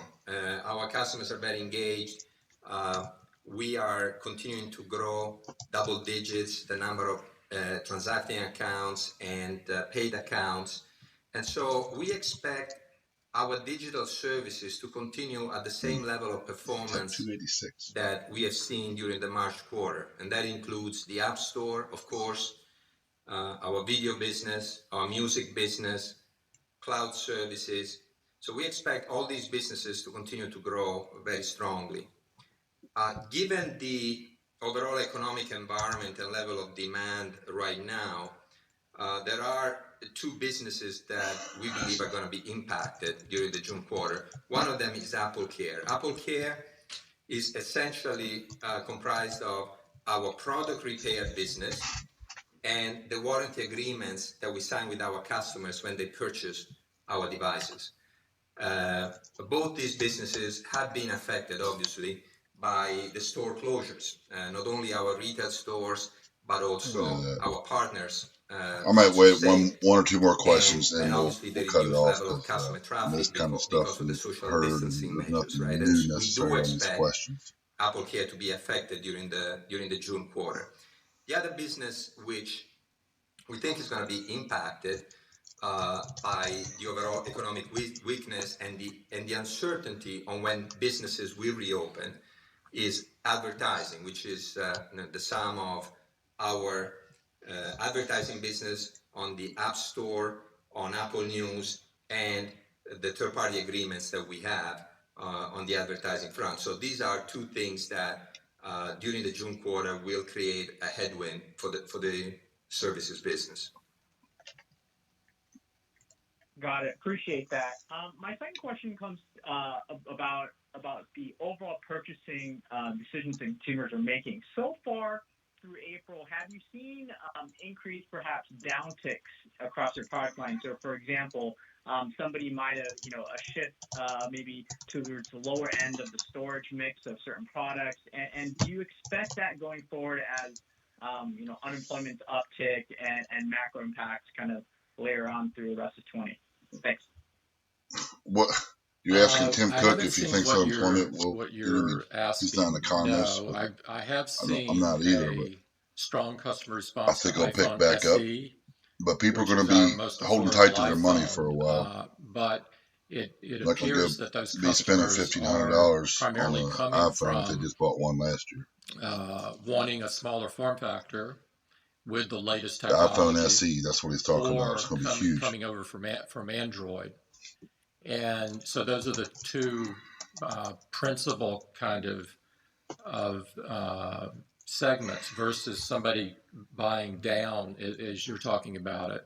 We've also seen, we launched the iPad Pro in the midst of all of this, and the reception there has also been incredibly good. And that's obviously our top of the line iPad. And so I'm not seeing what you're alluding to, at least at this point. Right. Thanks, Jeriel. Can we have the next question, thanks, guys. Wow. That will be from J.P. Morgan's Samik Chatterjee. Hi, thanks for taking the question. So if I can just start with a question on kind of what you're seeing in China. You mentioned kind of the pickup in activity, but is that driven by more kind of footfall in the stores, or what are you seeing relative to online activity, and how much of this recovery is driven online? Any thoughts on that, please? Yeah, what we saw in China for the full quarter, and I'll speak about mainland China because I think that's the source of your question. We saw strong results in iPad and in wearables and in services. And if you look up underneath the full quarter, we saw strong January, and then a significantly reduced demand in February as the shelter-in-place orders and the lockdowns went into effect in China, and the stores closed. And then in March, as stores reopened, the recovery began. He literally just said this like 5 minutes ago, in April. 10 minutes ago, another person. He's literally giving the same exact response. But that's kind of what we've seen so far there. Am I wrong? Did you guys hear that too? To your question about store traffic is obviously up from where it was in February, but it is not back to where it was pre the lockdown. There has been, however, more move to online. And as I'd mentioned earlier in my remarks, it's pretty phenomenal, actually. Retail had a quarterly record for us during the quarter, and that's despite stores being closed for the 3-week period around the world, and ex-China, and then China was closed prior to that 3 weeks, and that's partly because the online store had such a phenomenal. All right, literally, come on, one more question, maybe. And that included in China. Same stuff. He already answered this. Why did these analysts ask the same question? So there's definitely a move, and whether that's a permanent shift, I would hesitate to go that far, because I think people like to be out and about. They just know that now is not the time to do that. Got it. And if I can just follow up on your previous comment about the strong demand you're seeing for iPhone SE, just given the price point, I'm wondering if you're expecting any change in terms of the geographic mix of where the demand comes from relative to typically what you see for other iPhones in the lineup, just given the lower price point. I think it plays in every geo, but I would expect to see it doing even better in areas where the median incomes are less, and so we'll see how that plays out. And I expect some fair number of people switching over to iOS, and so it's an unbelievable offer. It's if you will, the engine of our top phones in a very affordable package, and I think, and it's faster than the fastest Android phones, and so it's an exceptional value. Thank you. Can we have the next question, please? Certainly, our last question today will be. Last question. Might as well listen to the last one.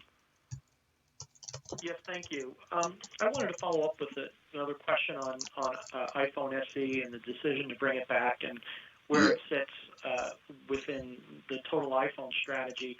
And I guess coupled with the fact that iPhone 11, you made the decision to bring that at a lower price point. What does that tell us with respect to your approach to iPhone pricing and flexibility? Is this helping to add users and kind of bring people into the ecosystem? And if so, what does that imply for gross margins?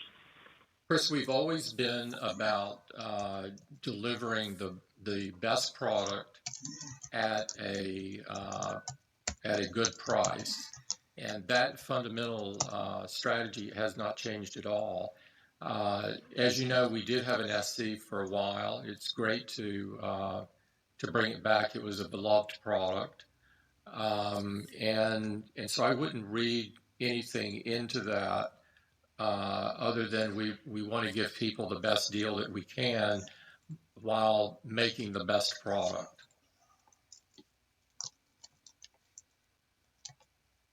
Okay, as a follow-up, the follow-up question is on commodity pricing. And I think you had expected to see some commodity price declines through the March quarter. If you could talk about what you expect as you go through the year, perhaps in this new environment, and again, whether that turns into a tailwind or a headwind for gross margins as you go into the second half. Yeah, for March, Chris, we saw NAND pricing increase slightly, while DRAM and displays and the other commodities declined. For the June quarter, we would expect NAND and DRAM pricing to remain at this historically low level, while displays and most other commodity prices we expect to decline.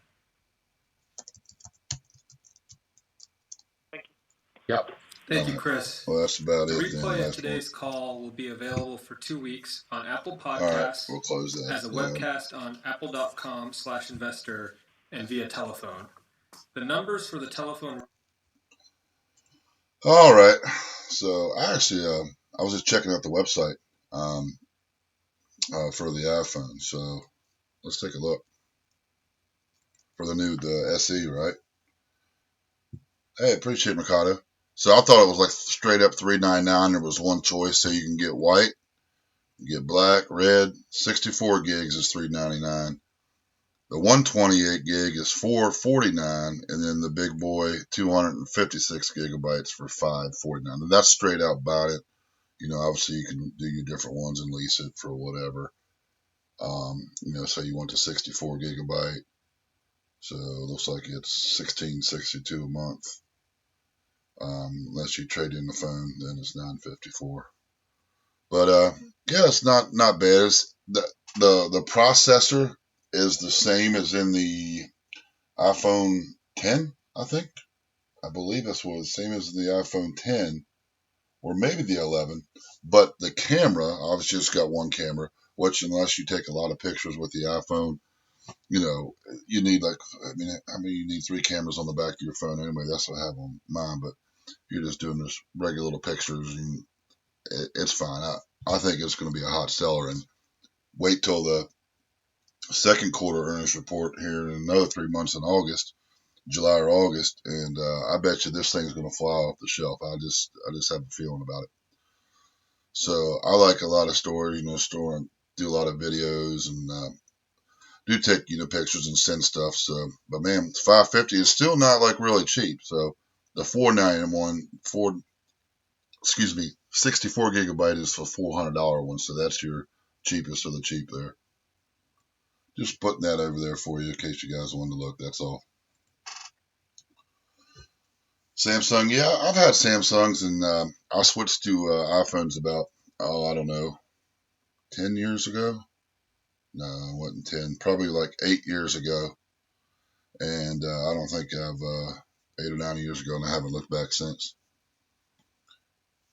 What I like is like because on the Google Play Store, like they don't vet, and you'll download an app, you might hear about your search or something, think it's legit, and then next thing you know, your phone starts running slow as all get out. Zoom to 110 soon, Pat. Yeah, I got puts on it.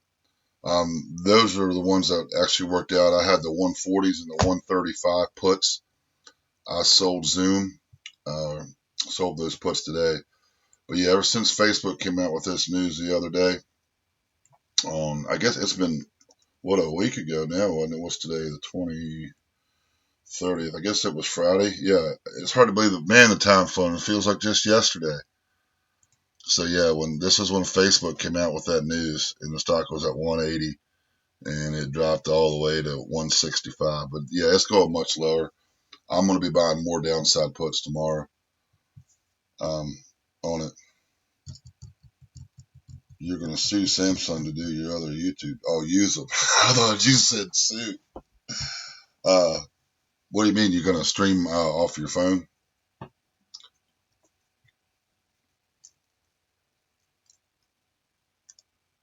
Yeah, 64 gigs is good enough. So basically what we heard is the Apple call, you know, the little hiccup here. They're donating masks. They raised their dividend. You know, can't make any definitive guidance because of coronavirus. We're still going to be impacted next quarter. But again, in my opinion, watch out for the MyPhone SE sales next quarter. That's the next thing I'll be looking forward on their earnings report next time. Will Gilead go up tomorrow? Let me check that crystal ball here. Hold on a second. I will tell you. All right. Taking a look at it. Let's check it. All right. Let's look at Gilead. It's kind of all over the place. You know, this thing's been so choppy. You know, they're developing the coronavirus drug. I mean, this thing's going up and down $8 to $10 a day, you know, every week. It's just all, this is literally just the last 2 months. It's been all over the place. I have no idea what it's going to do tomorrow. I have no clue. You know, I'm mostly a technical trader. Obviously, I blend fundamentals. You have to know a little bit about each company. But, you know, price to earnings ratio don't, you know, make squat to me as far as when you're trading things. But what I'm saying is I have no idea what Gilead's going to do tomorrow. I don't know. They kind of report a mixed bag on earnings. We talked about it earlier. I put a link if you scroll back up in the chat, or if you watch the replay and kind of scroll back a little bit, you can scroll back in the chat. There's a link to the earnings call and all that. Oh, you need to go up $2 to 84. Qualcomm reported this morning. They did real well. Are you in Qualcomm long-term account, Pat?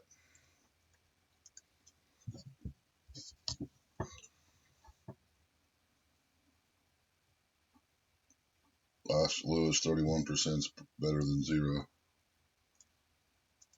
Yeah, sitting right at the 200 SMA. I mean, yeah, that's right. Last night, I guess, or I said this morning. Man, I look at so many stocks. Yeah, they didn't like UConn this morning. Also, another stock moving after hours is I'll get back in. Yes, right at the 200 and rejected. So you might be able to get it lower in the lower 70s, Pat. That'd be real good, man. WDC, Western Digital hard drive maker, they're down big time after hours. I grabbed some $40 puts or 40 50s. I'll have to check here. Also got, we had talked about Zoom, whereas I'd sold out of the 140s and 135s, and I have a bunch for a couple expiring tomorrow and then some for next week. I think we were looking at it here a second ago. Pat was saying something. All right, so that's here's the Zoom ones I have. So I have the 100 puts expiring in 2 weeks from tomorrow. I have the Zoom 110s expiring next Friday. I got 3 of them expiring tomorrow. I got the 130s tomorrow expiring, 121s, and the 120s. And I'm going to look for some more downside puts, 110 to 100s. Probably in the next, may go a month out, may go 3 weeks out on those. That give me a little more time. But yeah, I'm definitely looking forward to pull back to the $100 range here shortly.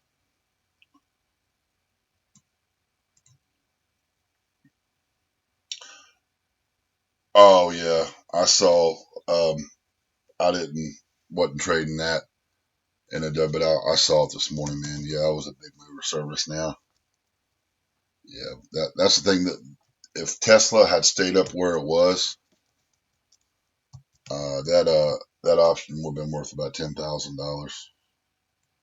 Yeah, I mean it was up at 890s last night. I think it tapped right like 887 was close to 890, and then pre-market this was last night, and then the pre-markets were right here. So starting here, fade in, market open, we dropped, popped back up. I sold. I made money on it, but I could have if I waited another about 10 minutes. It did pop back up towards the 860s, and then of course it faded all day. But by the end of the day, this call was worth about like $2.50. I guess Apple earnings call, we lost half the people. We had about 70 people, 60 people here watching it at one time. But, that's what they came for, and that's fine. Now, we've talked about Apple until we're blue in the face, so we know Apple's there. Remember, we talked about that key level earlier before you came in, Pat. We were holding this 288, holding. People's been here all afternoon. No, I was talking about it. I said, watch if that 288 level breaks. I said, we're going to, thanks, Ricardo, for subscribing, man. We're going down to the 280 area. So 280 target on this tomorrow. I have the 320 calls, so obviously I might get a dollar out of them or something. But I'm definitely lose pretty much all my premium on that. All right, Pat. Catch you later, man. Thought you'd stick around a little bit, but thanks for stopping by. Appreciate it. I know you got stuff to do, and maybe catch you on your show sometime. Like to do a group thing, man. Let me know. Send me an email or something, dude. Excuse me. It expires tomorrow, Lewis. Yeah. Yeah, it's a 320 call expiring tomorrow.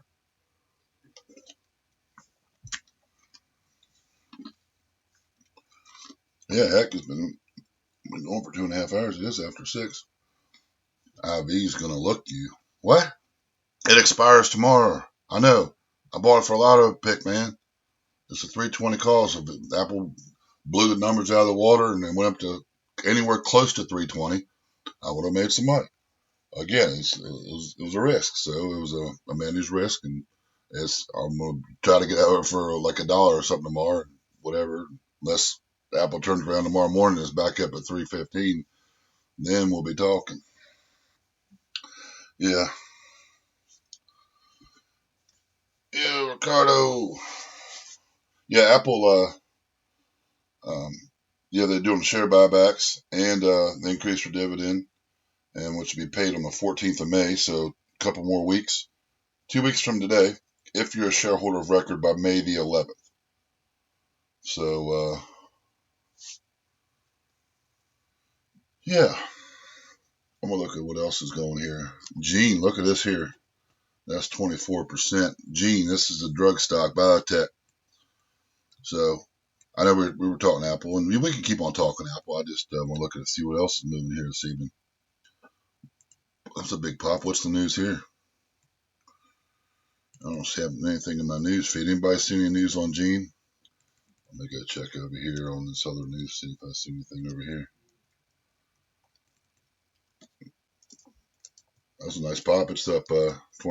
Let's see what we can find here. And again, I want to thank everybody for stopping by. Please subscribe, like, and comment, and make sure you click that bell notification. Next time I go live, you'll be notified. So this is as far as like I do some trade earnings, but as far as like conference calls, Apple's about the only one I listen to. Man, I've listened to a bunch of them, but kind of all the way through and get in depth because it kind of really gives you a tell. I mean, you got to realize Apple is a $1.2 trillion company. I mean, they're one of the biggest companies in the whole wide world. So, yeah, me neither. There, I don't see nothing on either, but we had this pop here. They had that offering last week, but yeah, I don't know. Not sure what's going on. Maybe somebody just pumped it somewhere. I have no idea. So, not touching that one. Just saw the move there. Sculptor Management. All right. MGLM, Magellan Health. Let's look at a couple other earnings that reported this afternoon. I mean, there's a lot of them, but let's move that over to the other screen here and look at some that we haven't looked at here. We've already looked at Whirlpool. Let's pull it back up. They actually beat Stryker. So Whirlpool's up, dollar, kind of mixed bag, light volume. But it doesn't trade much after hours. Stryker, again, and everybody's on Apple and Amazon, so that's where everybody's eyeballs are right now. ILMN. I bought Tandem here after hours, and I may actually, I guess, I don't know, I'll probably hold it overnight. I bought it at 84, and now it's at 80.67. So we'll see what happens on that one. I was looking for a 90 test. Still early. We'll have to wait and see what happens in the pre-market. United Airlines reported. There's another 100 companies or whatever that reported after hours, or 40 or 50. But these are the big ones that were reporting. Obviously Apple and Amazon being the two main two. Let's kind of hang around there. Let's go check Visa again. There's United States Steel, Visa coming back around, and our Apple. Making a little rebound here, but again, I think if this is the way it's going to continue and this trend to trade it, we'll probably test 280, if not in the morning, then by the market open if it doesn't happen in pre-market. It's pretty crazy. Yeah, I didn't see anything, Derek. I don't know what the G News does. GCI, again, that's the newspaper company. 414,000 shares. I thought they sold the GCI. I thought they sold the company. I forgot. I saw Tribune bought them. The other one of the other major newspaper publishers in the country. We're getting a little pop here. 414,000 shares after hours. That's pretty significant. 10 million traded all day. Up 10%. $3.80. Excuse me, wrong one. 13 cents. $1.26. Yeah, someone about bankruptcy. Let's look up something on GCI and see what we can find on that. GCI. Nothing in particular. Old article, nothing new. By running it. I don't know. I don't see anything on it. Not that something's not happening behind the scenes, but just nothing that makes me want to take a look at it or, trade it right now.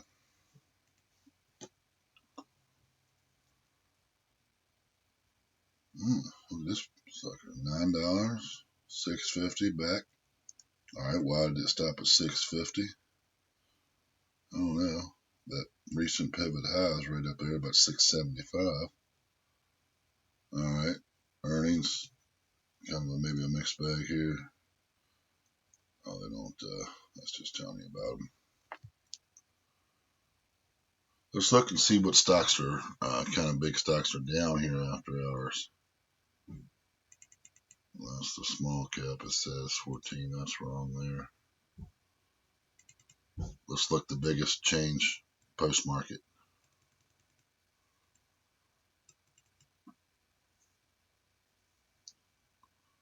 Come on. You can do it.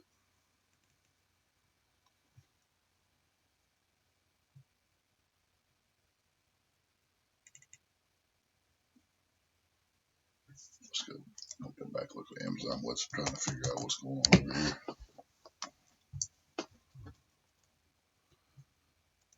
Looky here. Look at Amazon trying to curl back around. It's been in that range all evening since it dropped down. And of course, you see these random long spikes right here, right? Look, this is after. Look at all them. You have 1, 2, 3 random spikes back to 24.74. And then what are we doing now? Trying to come back over this recent post-market pivot high. Yes, who knows?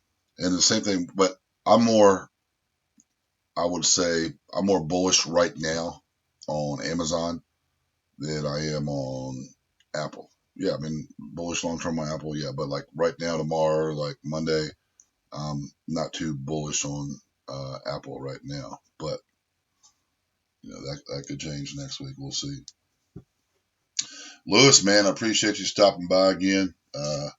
Thanks for subscribing, man. Give me a thumbs up and click that bell notification there when I come live next time. You come around. Yeah, we had a good time, man. Amazon, Apple, Visa, Gilead. We looked at Facebook, Zoom, did a conference call, heard all the questions, the guidance, record service revenues are donating 700,000 masks or 7 million masks. Amazon earnings was this afternoon, Derek, earlier. They reported before Apple. So if you look here at the chart, Stock was at $24.74 to close. We dropped all the way down to $22.93. Oh no, did we go that low? Yeah, we did. 23.09. So we dropped 175 points at the lows. And now we're down 100 points. So I'm trying to curl back around. Yeah, Amazon beat on revenue and missed on earnings per share slightly. But I'm just surprised. It was kind of a mixed bag on Amazon as far as how the stock reacted. The earnings were pretty good, actually. Just a surprise of how the stock reacted after hours.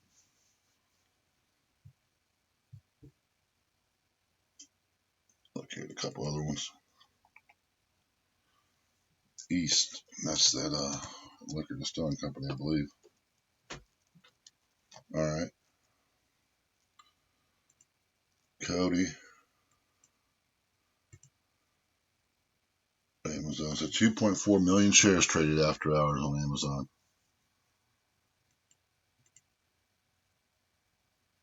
Claston commercial team. Oh, yeah, team didn't they report? Was that this morning or was that yesterday? Team TEAM. They're a cloud software company. I guess they did report. Yep, there you go. So the drop in the pot, the drop pop. They're pretty choppy normally. Again, I try to avoid stocks like this. I mean, you're in it long term, yeah, you got to hold on, but you can see all these topping tails, these long wicks on it. I mean, just on a daily basis, and we'll go back before the coronavirus, and you can still see all these topping tails, a lot of dojis. And I try to stay away from stocks that trade like that. Excuse me, I don't trade on the Toronto Stock Exchange, but I do trade certain Canadian stocks that are based in on the New York Stock Exchange and on NASDAQ. Yes, there was one buddy of mine used to work up there, CDE, Cordier Mine. Yep, Cordier Mine. That one, I've traded that one quite a bit in the past. It's been a while, but CDE is listed on the NYSE, but it's a Canadian company. I'm trying to think of another Canadian company that's listed on our exchange. I can't think of some right offhand. You probably can tell me. Shopify, boom. That's right. Yeah. What am I thinking? Of course. What a run that thing's had from 300, 281, man, with the lows of the market last month, all the way up to 600. Hit what, 660? That's just crazy. I bought it here. All right. I will tell you. All right. So we had this, the market dropped, fell off a cliff because of the coronavirus till the middle of March would bounce. I bought it somewhere. I want to say it was kind of right here before this pivot high. And I was holding it. And I was up like 40 points a share on it. And I was still holding. I didn't sell any. And then next thing you know, come in the next day and I'm down like 60 points from the high. So I was down like 20 points on it. And I only had like 10 shares or something. But I was like, man, I'm getting out of it. And then when it dipped back again and it started crawling back up, I said, I don't know what it's doing. I'm not, not going to trade it. And then, of course, that was when it was at like, I don't know, 350. And then here we are sitting at 632. BlackBerry's Canadian? I didn't know that. I haven't messed with BlackBerry in a while. Let's see, BBY is Best Buy.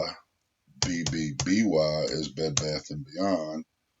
What's BlackBerry's ticker? I gotta go look it up right offhand. You know it?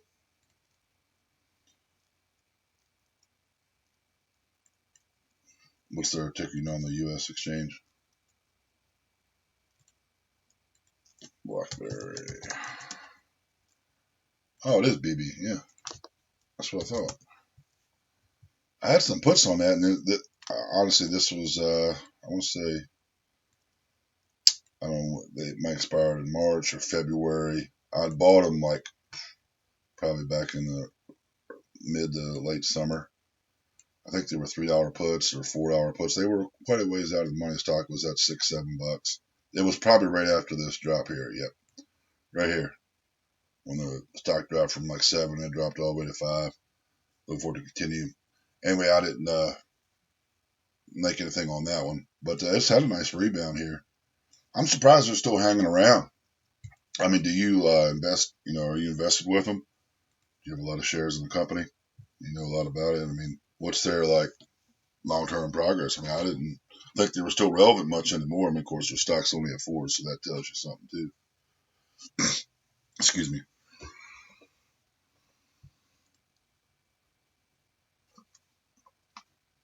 Joe Figlio-Menni, huh?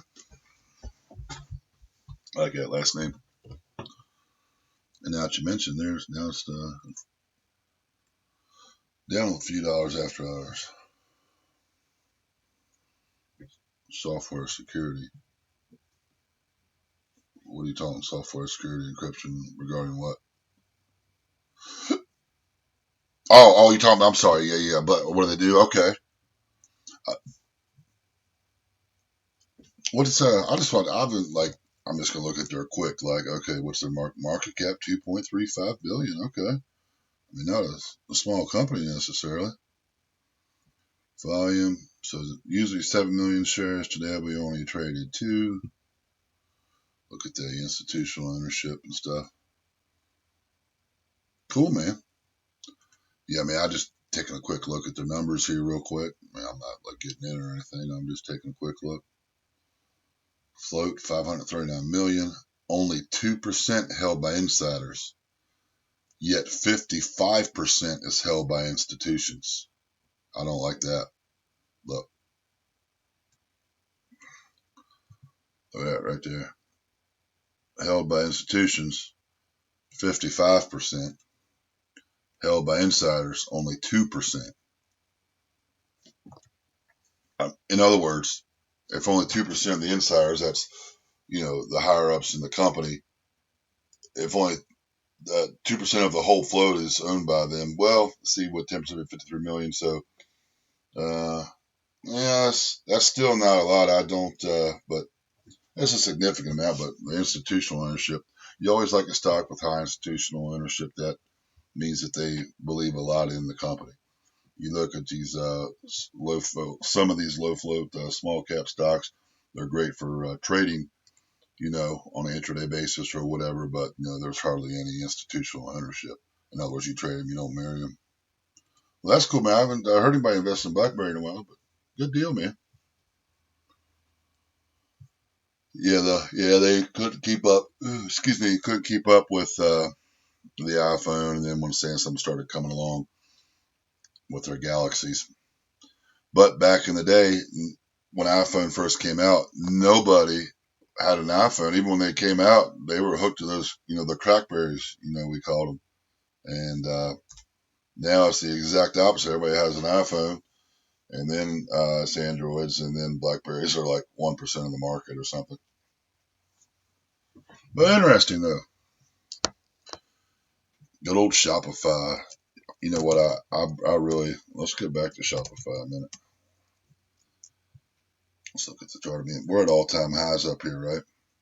I mean, not today, but, a week ago we hit up there 665. I wouldn't be surprised to see this thing at $1,000 in another 6 or 12 months, the way it's been running. I mean, it's a website company for all small businesses. And, there's a lot of people that are sitting at home right now across this country, the world, your country. And you know what? They're like, I want to find a new job, or I'm laid off, or now's a good time to learn something, or I want to start my business. And I just think the stock is going to explode even further to the upside. And now I'm not saying they can't drop 100 points in the meantime, but as far as, looking down the road 6, 12, 18 months, in my opinion. And I kind of like this setup up here.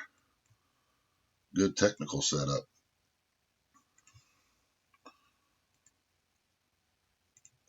Now there's really a five, but we've kind of, if you look, just ignore that one top, but we're kind of in that range right here. Oops. Anyway, that line's supposed to go straight across. But I like that ascending triangle for the breakout. Again, a breakout above 665. We're sitting at 632, and then a test of 665, hold that, and then make new all-time highs. Yes. Fundamentals own shop, correct. Yes, a great stock, man. I wasn't thinking this would get the big rebound. Let's see, but look at this, right? Look at after hours, 632, 616. Oh, 16 points. I mean, it's a $600 stock. So a 16-point drop on it's no big deal. It's just like Amazon. Amazon go up and down 50 points a day, and it's no big deal. Heck, it just went up 40 points from the lows here about 40 minutes ago.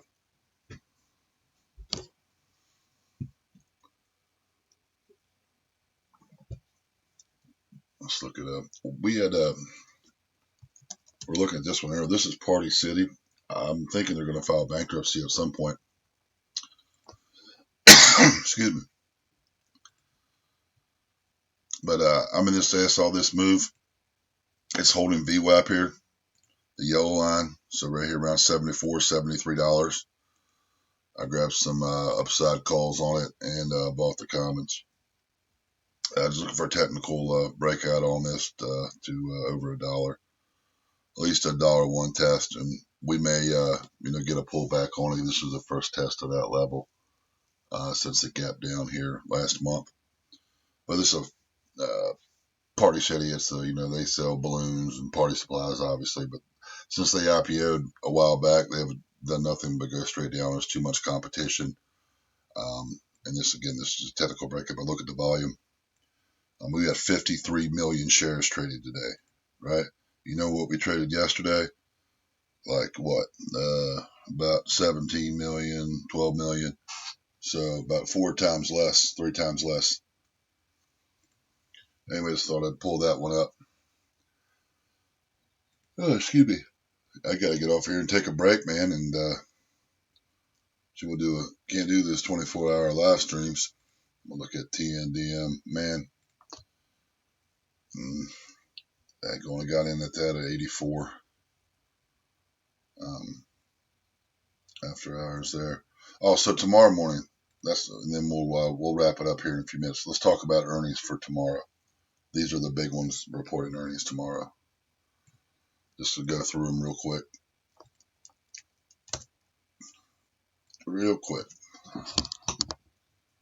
So we got AMZN,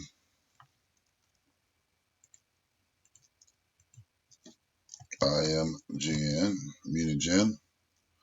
They make those portable oxygen tanks. You guys have probably seen them. They weren't doing too hot before the virus. They actually popped up as the year opened up here in January, and we went up to 7, dropped to 2, and now we're back at the mean at around 4. Moving a little bit after hours, I guess, in anticipation of earnings tomorrow. Cheap stock, $4 if you wanted to give it a try. Honeywell, major American industrial powerhouse, reporting earnings in the morning. That's going to give us a lot of outlook and guidance as to the rest of the industrial economy, kind of what's going on overall. Give us some cues as maybe market and pick some type of direction right now. MGI, MoneyGram, they're like the Western Union competitor, and then I think they also offer debit cards as well. They're reported in the morning. I like the setup here to 2. We're popping a little bit after hours. I like this move to 2. We'll have to wait and see what happens. But I like this. We get over this right here. We're over $1.69, 170. Clear selling to 2 on good numbers. I don't have any positions in any of these stocks. You trade your own plan and manage your own risk and trade your own capital. I'm just telling you what I like and what I think. Want to get that out there. Newell, they're the Rubbermaid company. They own like Mr. Coffee. They have all kinds of Rubbermaid containers, trash cans, etc. They've fallen out of favor here lately. But they do make a lot of household things that I would think more people are buying. over the last couple months since we've been home and people been on lockdown, that they may actually report a decent quarter. Clorox. When that coronavirus first broke out, you couldn't find a jug of bleach anywhere. And this stock actually in March hit a all-time high of, what was it, 215? No, excuse me, 214.26. Now we're back at 186. So I don't know if because of this run, the price will be baked in already or what. Actually, it's moving right now after hours. They must hear me talking about it. But yeah, so that's going to be interesting. Move over 200 to the upside would be key. The downside, the risk I'll be looking at, the level to watch out for on the downside would be 170. So 170 or 200, sitting at 186 right now. That's what I'm looking at. CL, that's Colgate, make toothbrushes, toothpaste, and some other household products. They're reporting in the morning. Again, kind of the same scenario, belief as, well, I think their business is, is consumer staples. You're not going to quit brushing your teeth, right? You're home, you're probably going to brush them more, or at least I hope you are. EL Estee Lauder, higher end retail business. I think they're suffering. I don't think they're going to report good numbers. Again, you never know, but it's just my opinion. So perfumes, retail, yeah, I just don't think people are out buying all that stuff right now. Again, the chart looks like a lot of other charts in the market. It's just a chop up, down, sideways, but the trend is up. We'll say that the trend's up.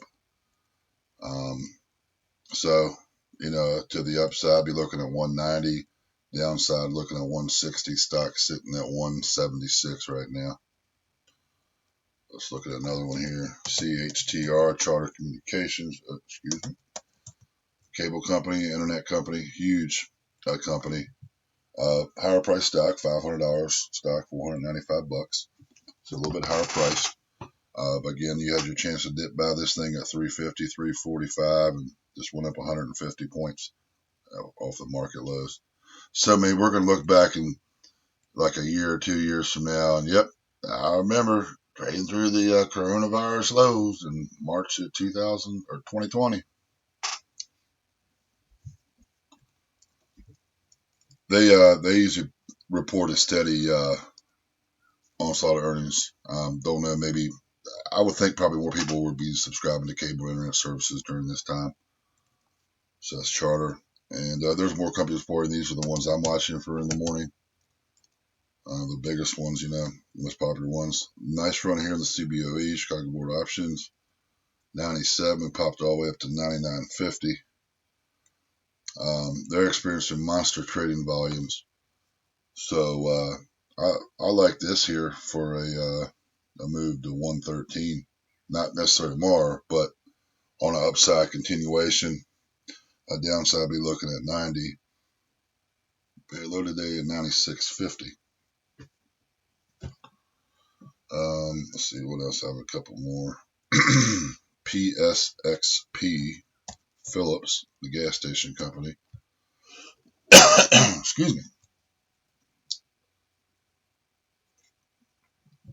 Oils. We all know what's going on with oil right now. Why did I type it? PSXP. I typed it wrong. Excuse me. PSXP.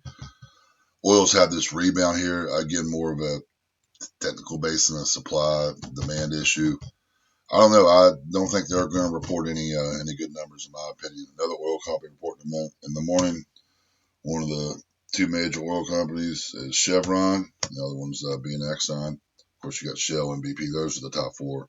Exxon, Chevron, Shell, BP. So this was one of the big four. Chevron. They'll be okay. They're a big company. They're not a well driller where people are drilling. They're a huge company conglomerate. So I think they'll be all right as far as over the long haul. What I think the earnings will be, I have no idea. I don't know. Oil prices are down. I'm not sure what to expect, man. on those. But yeah, I want to appreciate and thank you guys. I really appreciate it for you guys stopping by and joining me on this live stream talking about Apple earnings and Amazon and Visa, Gilead, and all the other stocks. Click the like button, come on back, and make sure you click the bell notification. And we appreciate you, and we'll do it again soon. I'll do some live trading that way. When I do it, may do some tomorrow, and come join me. Not gonna be a earnings call, and probably might not be for 3 hours, but yeah, we'll trade some fast moving stocks and see what's going on. Do some analysis and work together and find plays. Appreciate you being here, man. Thanks, Derek, and Joe, and everybody else. Anybody got any questions or something they want to look up real quick before I go? It's dinner time.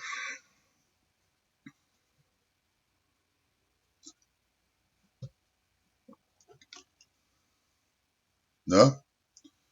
All right. Well, I appreciate it, guys, and I will catch you next time, man. Catch you on the flip side. So watch Apple in the morning. Let's do one more look. Apple, we rebounded slightly, but again, I still think we head on back down. These moving averages continuing to move to the downside. Let's look at Amazon. Look at that move of Amazon off the lows. Back up to 23.76. All right. Visa. So, yeah, we got plenty to keep busy and trade with in the morning. So, if I hear anybody saying there's nothing to trade, I can't find a stock to trade this, I don't know. I don't want to hear it. There's plenty of stuff to find and trade and invest. You just got to do the research, put in the time, and that's what it takes. And it's just constant. Never give up. Think positive thoughts and you'll have positive outcome. And if I don't see you here, I'll see you here. All right, you guys be good now.